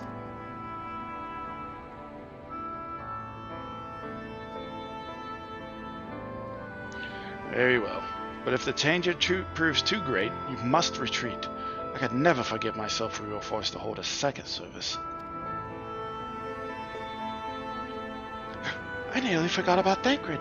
What if he returns before I do? Does Thancred really need to know?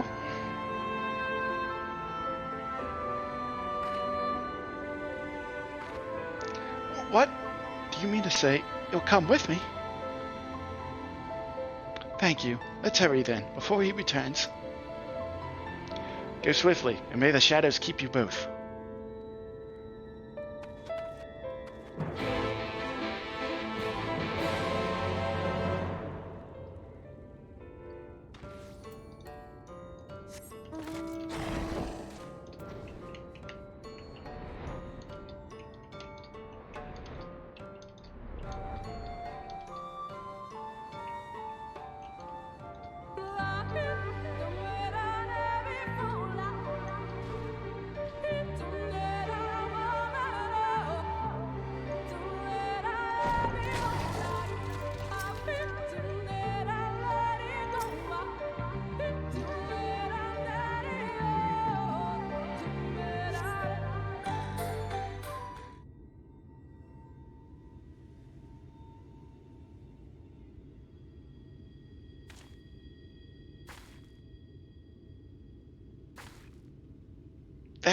Sin Eaters!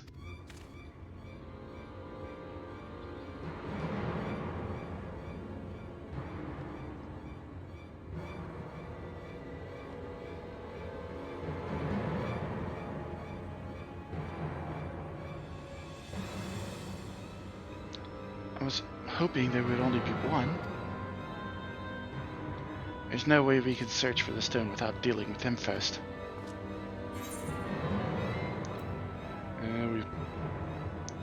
Well, you take one, I'll take the other. Good idea. I'll draw one away while you handle the other.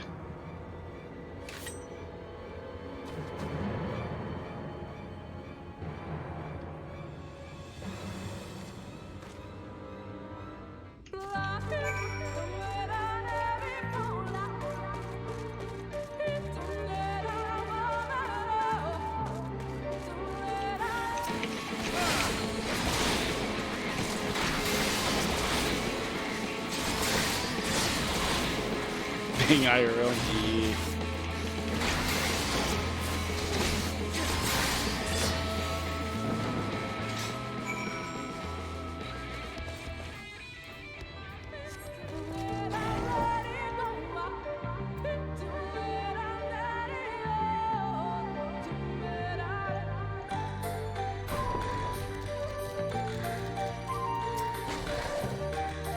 Hagus.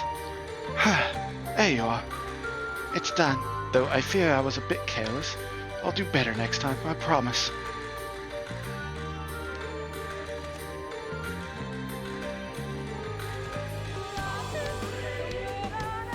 I'm fine. You don't need to worry about me. More importantly, we have to find that hot stone. They said it was made of jade, right? I'll search over there in the brush.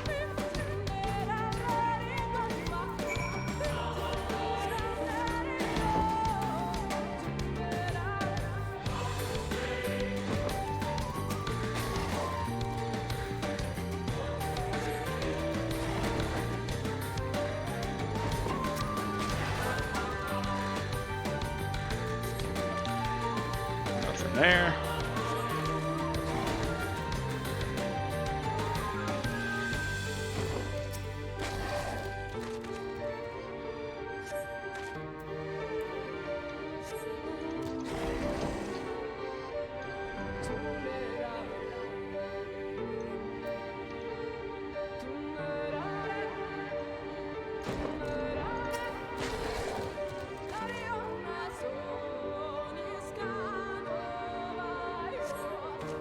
Brush away the leaves and uncover a brilliant green gem.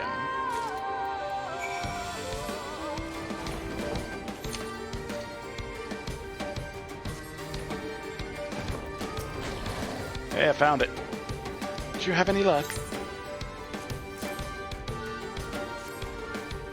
It's beautiful. This has to be it. You know, Thancred always said you were a man of many talents, and I think I'm beginning to understand what he meant.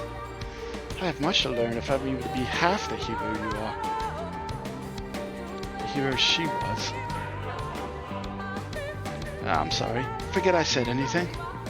We should hurry back to Slitherbow. Una and the others are probably worried.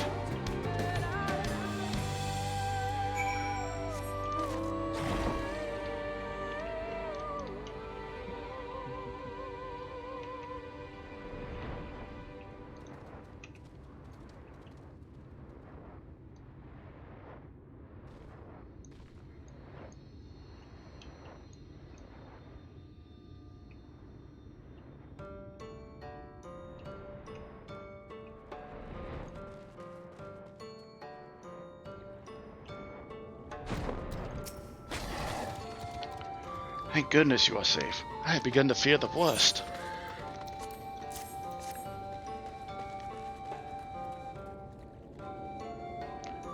By all that is dark, you found it. We can proceed with the service as planned. These blessed gems serve not only to protect us in life, but to guide our spirits into the sunless sea and the hereafter. Even should we be felled by sin eaters, so long as these gems are recovered, our souls are ensured peace in the dark. Before I turn that in... Thancred, I can explain. Well, out with it then. Well, you deal with that.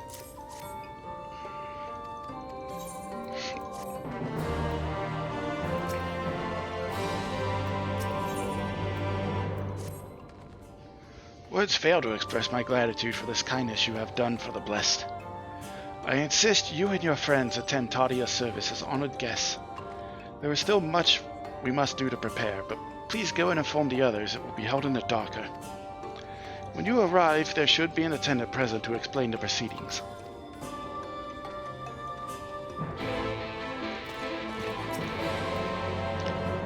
Lincoln and I learned so much about the Knights Blessed while you were away, and we helped them recover a lost heirloom out in the woods. I know I wasn't supposed to leave, but they really needed our help. There were sin eaters and... As long as he accompanied you, but do try to be more careful. Your injuries could have been a lot worse. How did you... Let's just say a little bird told me, and it's telling me now that Lincoln has business with us. Is something the matter? We've been invited to join this proceeding. They've asked us to attend the service. Of course we'll go. It's being held in the darker, is it? We'll take care not to be late, I promise.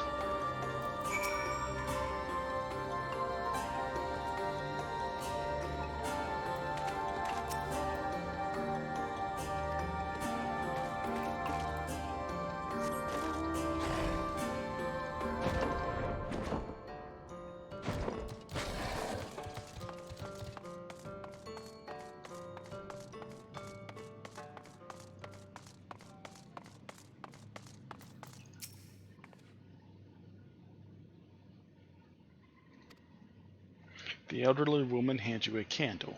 She then points over at a nearby corner where you might place it.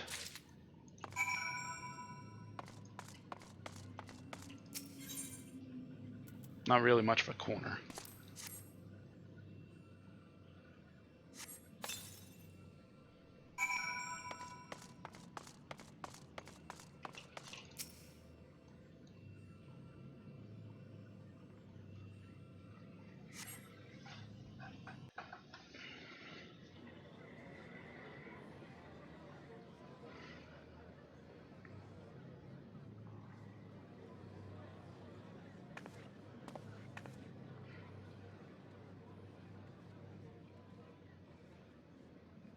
It seemed only right that we show our faces. May we join you?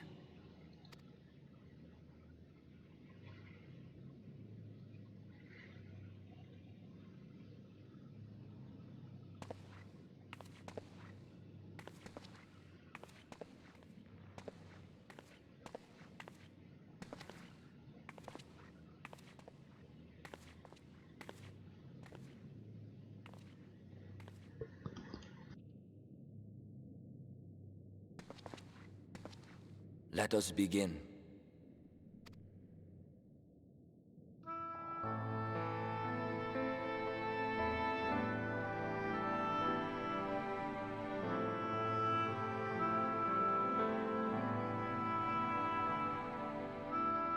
I thank you all for coming to pay respects to our fallen daughter of the night. In the light, she was known as Todia, but in the dark, we shall remember her always as Menine. Let us each take a moment to offer her our prayers.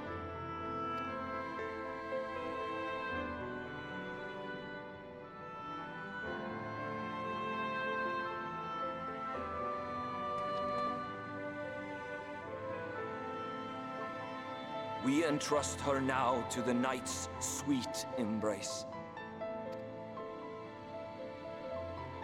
In darkness will she be free from pain and suffering, now and forevermore.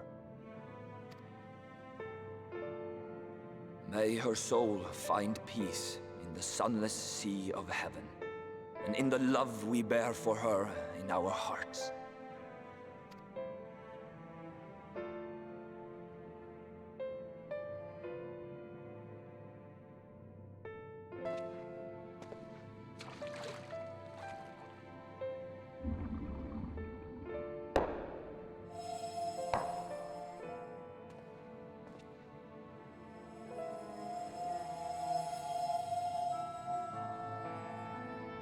That vessel represents the night sky, the sunless sea of heaven.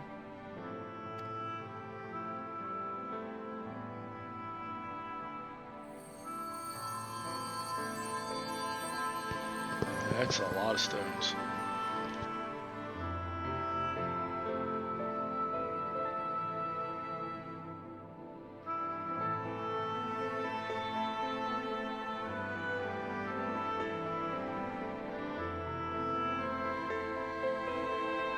We call upon you now, O bringer of shadow, to lead this gentle soul unto the sea. We call upon you, O warrior of darkness, to deliver her unto paradise everlasting.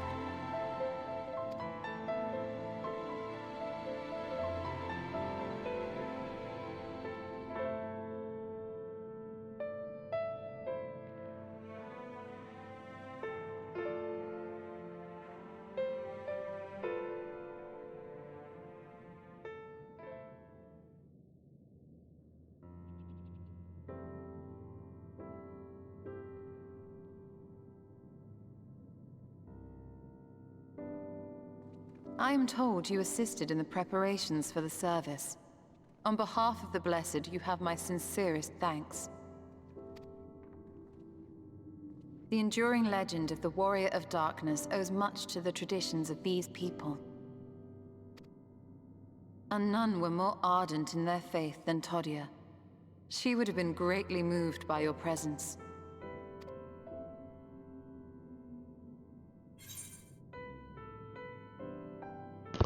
You know I don't deserve all this.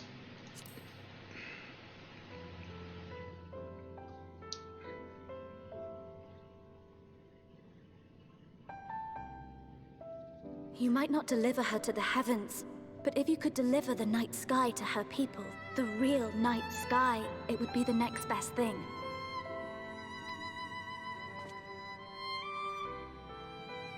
Their prayers would finally be answered. They could gaze up at the firmament and see their ancestors in every twinkle of the stars. We cannot allow their hopes and dreams to drown in the light. We have to bring back the dark. If we don't, who will?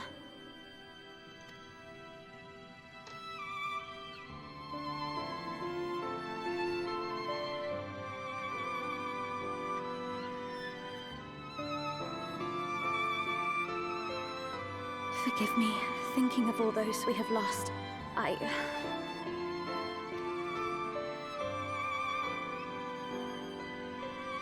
No, it's all right. We will bring back the dark.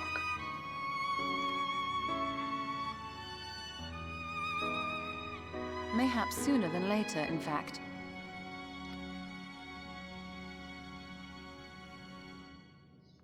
Urianger and I finished deciphering the tablet, and its contents were most illuminating. Let us reconvene in my chambers. We have much to discuss.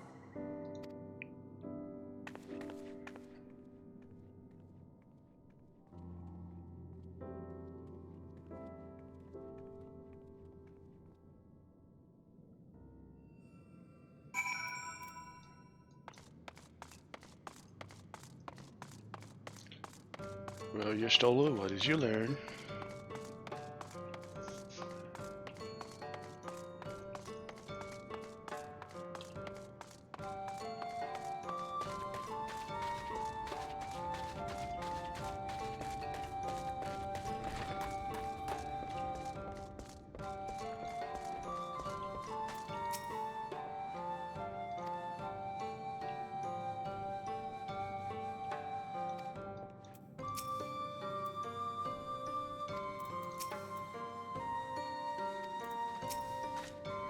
Good, you're here. Thanks to the Exarch gift, our next course of action is now clear.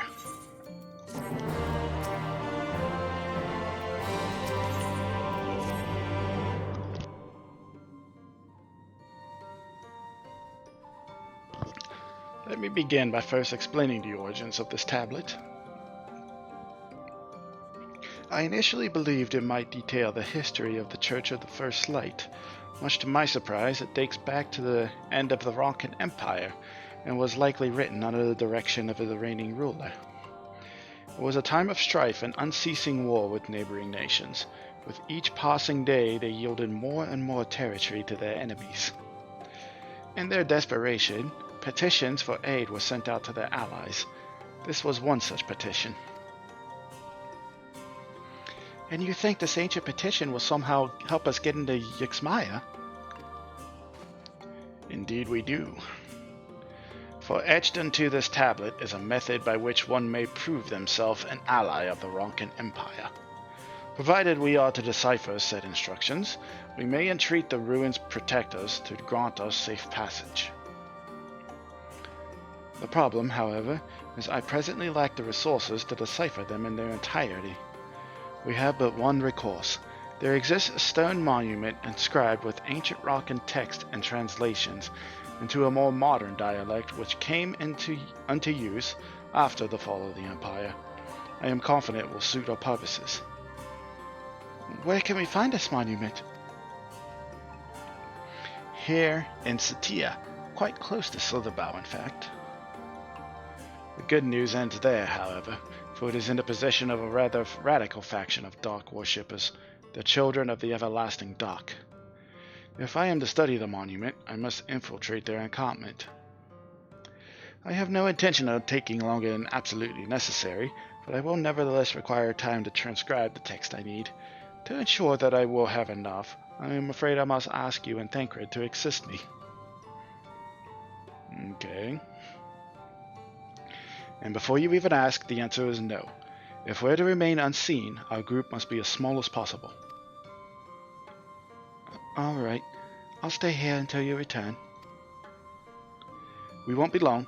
If anything should happen, you keep her safe.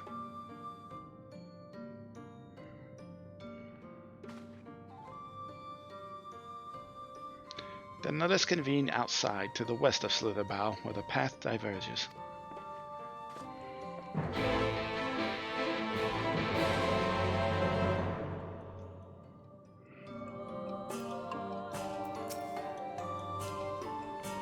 For my part, I shall make all possible preparations that Y'shtola may begin translating the tablet upon her return.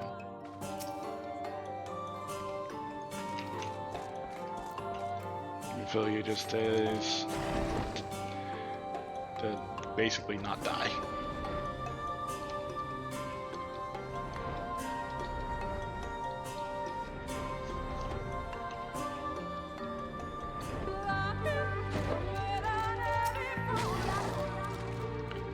All set.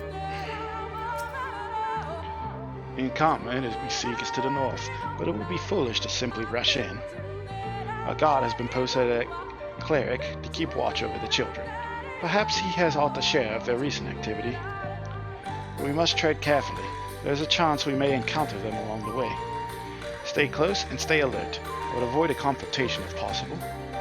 They rejoice in dealing death to others, claiming that in doing so they cleanse their victims of sin and usher them unto the sunless sea. I would rather not sully my hands defending myself against such madmen.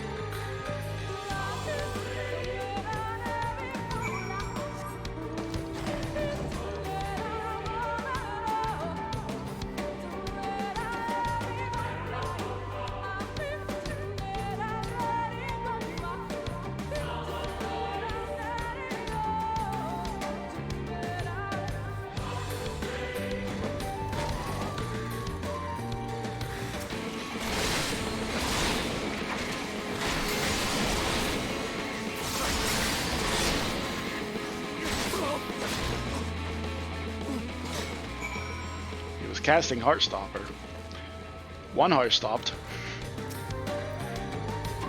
Hey, you okay, buddy?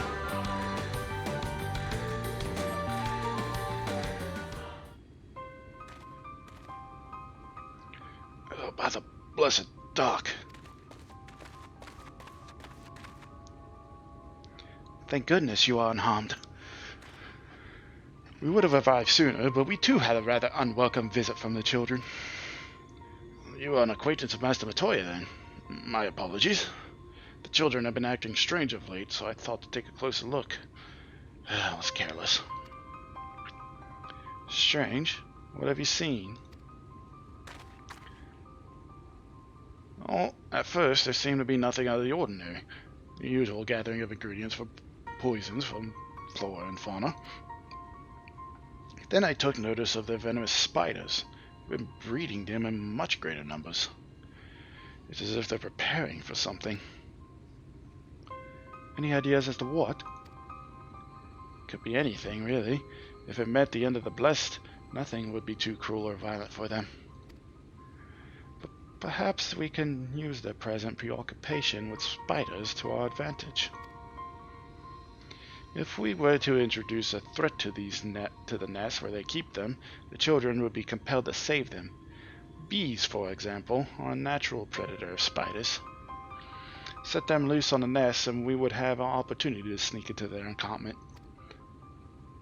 What a mischievous plan. I like it. With a bit of smoke, we should be able to subdue a few colonies long enough to secure their hives. Have you anything we might be able to use? We should have smoke bombs on the outpost just over there. And it's settled. Grab a few smoke bombs for the outpost and search about for beehives. I imagine the bees won't take too kindly to your visit, but once they're knocked out, take the beehives and bring them back here. 2 will suffice, I should think.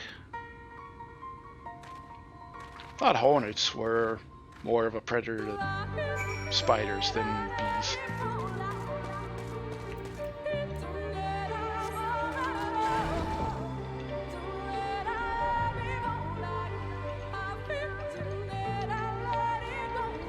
Literally said go here and get the damn smoke bombs.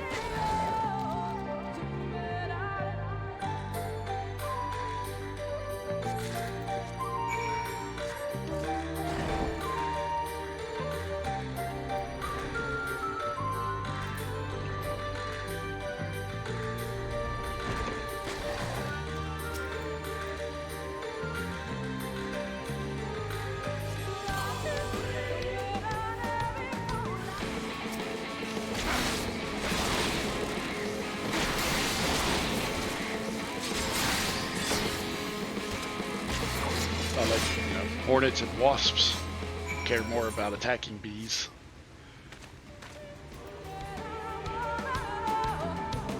Or wasps and hornets would care more about attacking spiders than bees would. Yeah, maybe there's some more aggressive bees out there. But when I think of bee, it's like,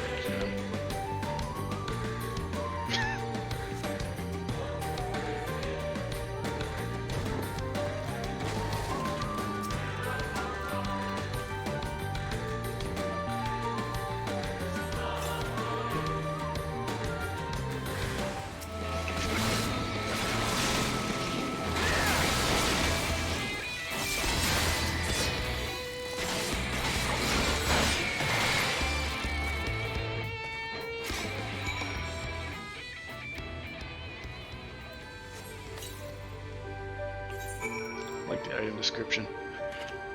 For God's sake, don't let them out. Because they're probably pissed.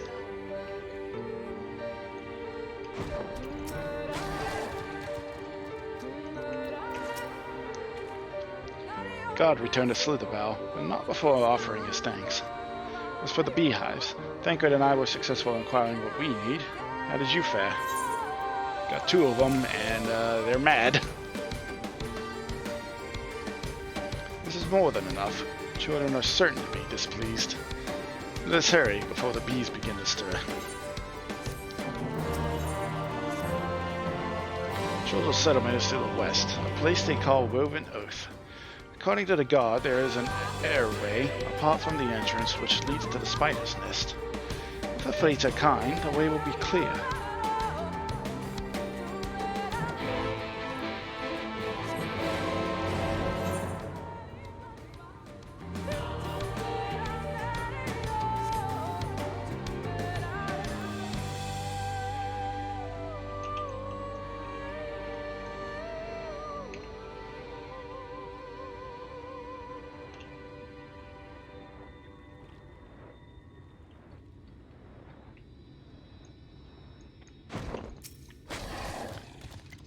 Should move quickly before any of the children arrive.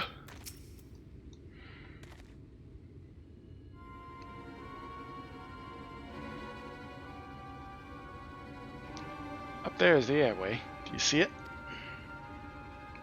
Right there. A bit far, perhaps. We should be able to toss the bag through.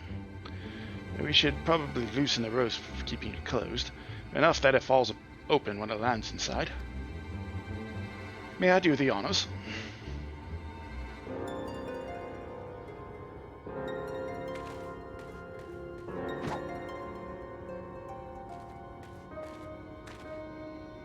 I should do it. Now we wait. What is that? Bees! By the abyss! They're everywhere! Help! Someone help! We have to save the spiders! Sounds like our plan is working. Still, it is quite likely not all were drawn away from their posts. If you come to blows with the children, I'll see to it any signs of struggle are concealed. Failing that, I'll create a distraction to buy your stolen more time. Should anyone get past me, it falls to you to guard her. Your concern is appreciated, but I sincerely doubt it will come to that. Why do I get the feeling you enjoy the idea of my loafing around bored in the shadows? Come now, Thancred. The shadows are a fitting place for a warrior of darkness. Now, if you both are ready...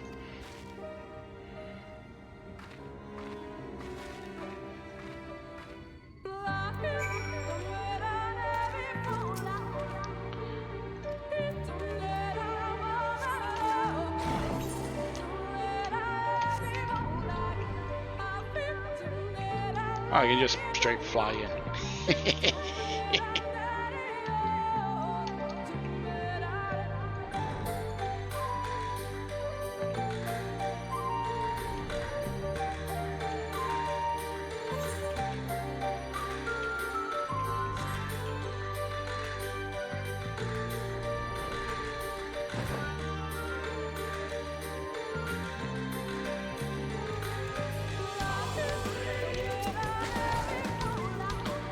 Font of Seeing suggests there is a chamber for prayer. At the very least, they would not place this near potential distractions from the warship. Perhaps the monument is further in.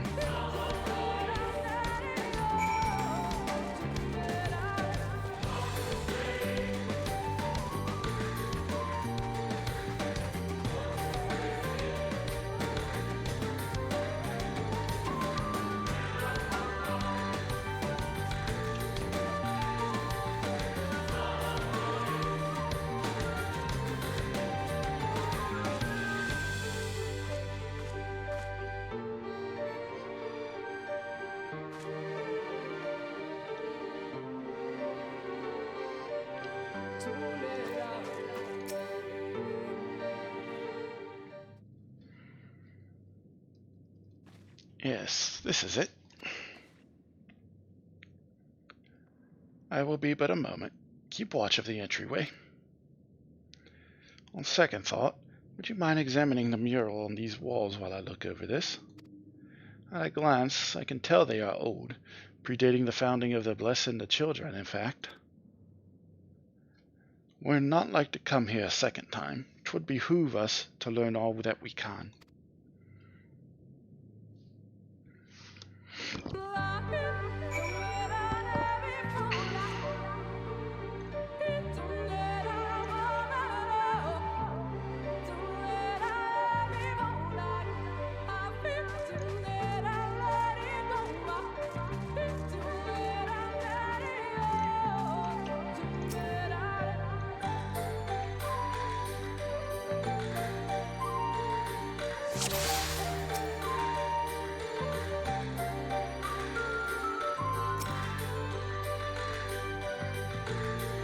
The mural appears to be very old. A ruler sits atop a throne, attended by their subjects. Should I examine this one first? The mural appears to be ancient. A warrior in the middle stands triumphant over what appears to be a creature of shadow. Other figures surround the warrior, rejoicing in their victory.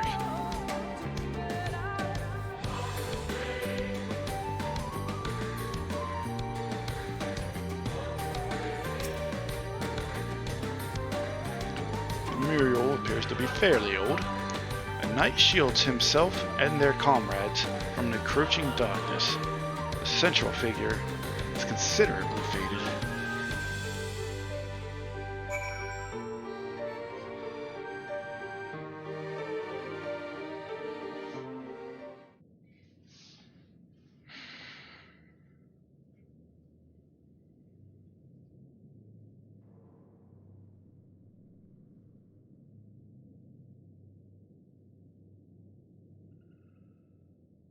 These paintings, they seem familiar. Depictions of heroes throughout history. The Age of Gods, the Empire of Ronka, and this.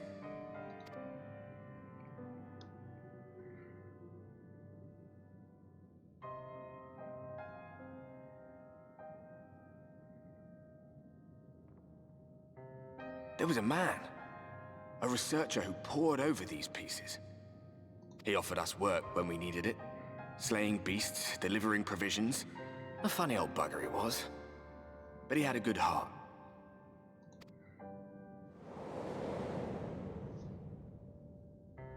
He believed this first painting dated back to a time of myth and legends. A tribute to the heroes of a long-forgotten era. The story went that it was rediscovered by an explorer from Ronka, who was so struck by its majesty that a second painting was commissioned, commemorating the heroes of their day. One day you will all be here too, he said. Heroes immortalized forever. Maybe I'll paint you myself? I had a good laugh at that. We were only trying to make our way after all. Being heroes couldn't have been further from our minds.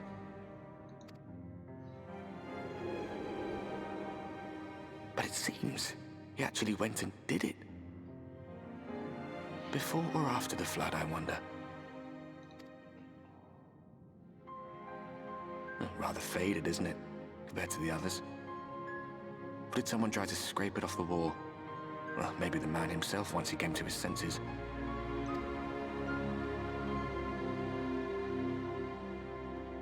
Do you suppose your deeds will warrant an addition to this collection? Or some other kind of monument?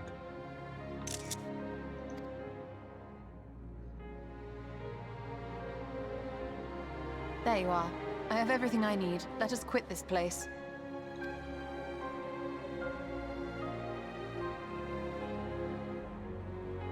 Is something the matter? We should go. The others are waiting.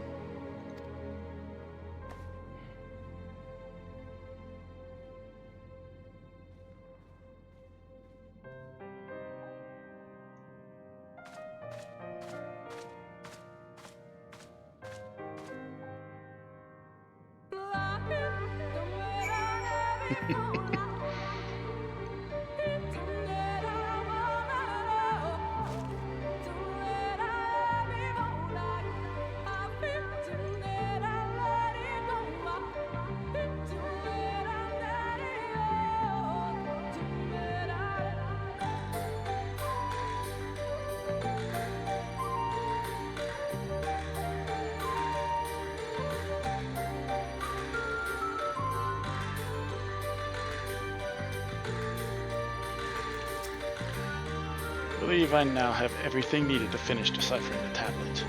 Tell me, Linkus, did the murals appear to be of any significance? You could say one was. Depictions of heroes from the Age of Gods, the Rocken Empire, and immediately before the Flood. Very astute observations. Perhaps in another lifetime you could be a curator of antiquities. Though it has no meaning on the task at hand, perhaps that knowledge may prove to be of some use in the future.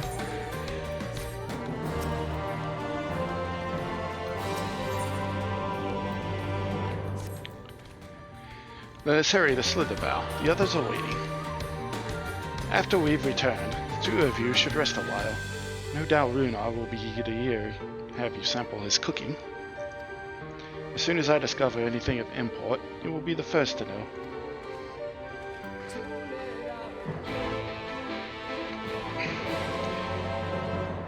I think there's a good place to stop for the day.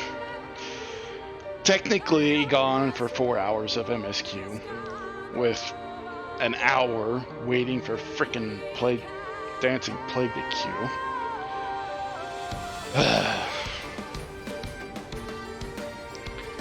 Anyways, thank you so much for hanging out with me tonight. Really do appreciate it. Like I said, I won't be here the next 3 days, Friday, Saturday, Sunday, as I'm probably going to be taking places to celebrate dinging IRL. With that,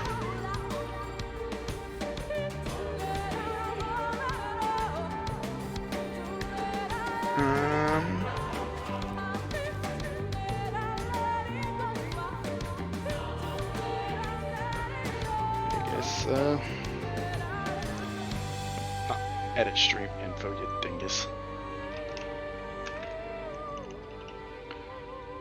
Send you back over to Squid, who's coming up to on the end of 2.0, it looks like, running around in Mordona. So we're gonna go there. Watch that. Again, no spoilers, because he hates that stuff. So, as for me, I'm hopping off the next 3 days, and I will be back on Monday around 5 p.m. to normal stream times. So, until then, folks, you have a damn good weekend. I just literally blanked. So let me do this again. Thank you so much for coming out tonight. Really do appreciate it. I will see you folks on Monday.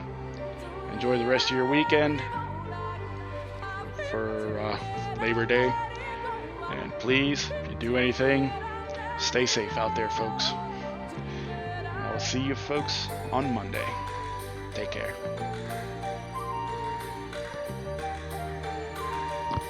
Scrolls. Every kind of hat. That's a pretty fucking... Yellow. Poop. Eureka and Kraken too.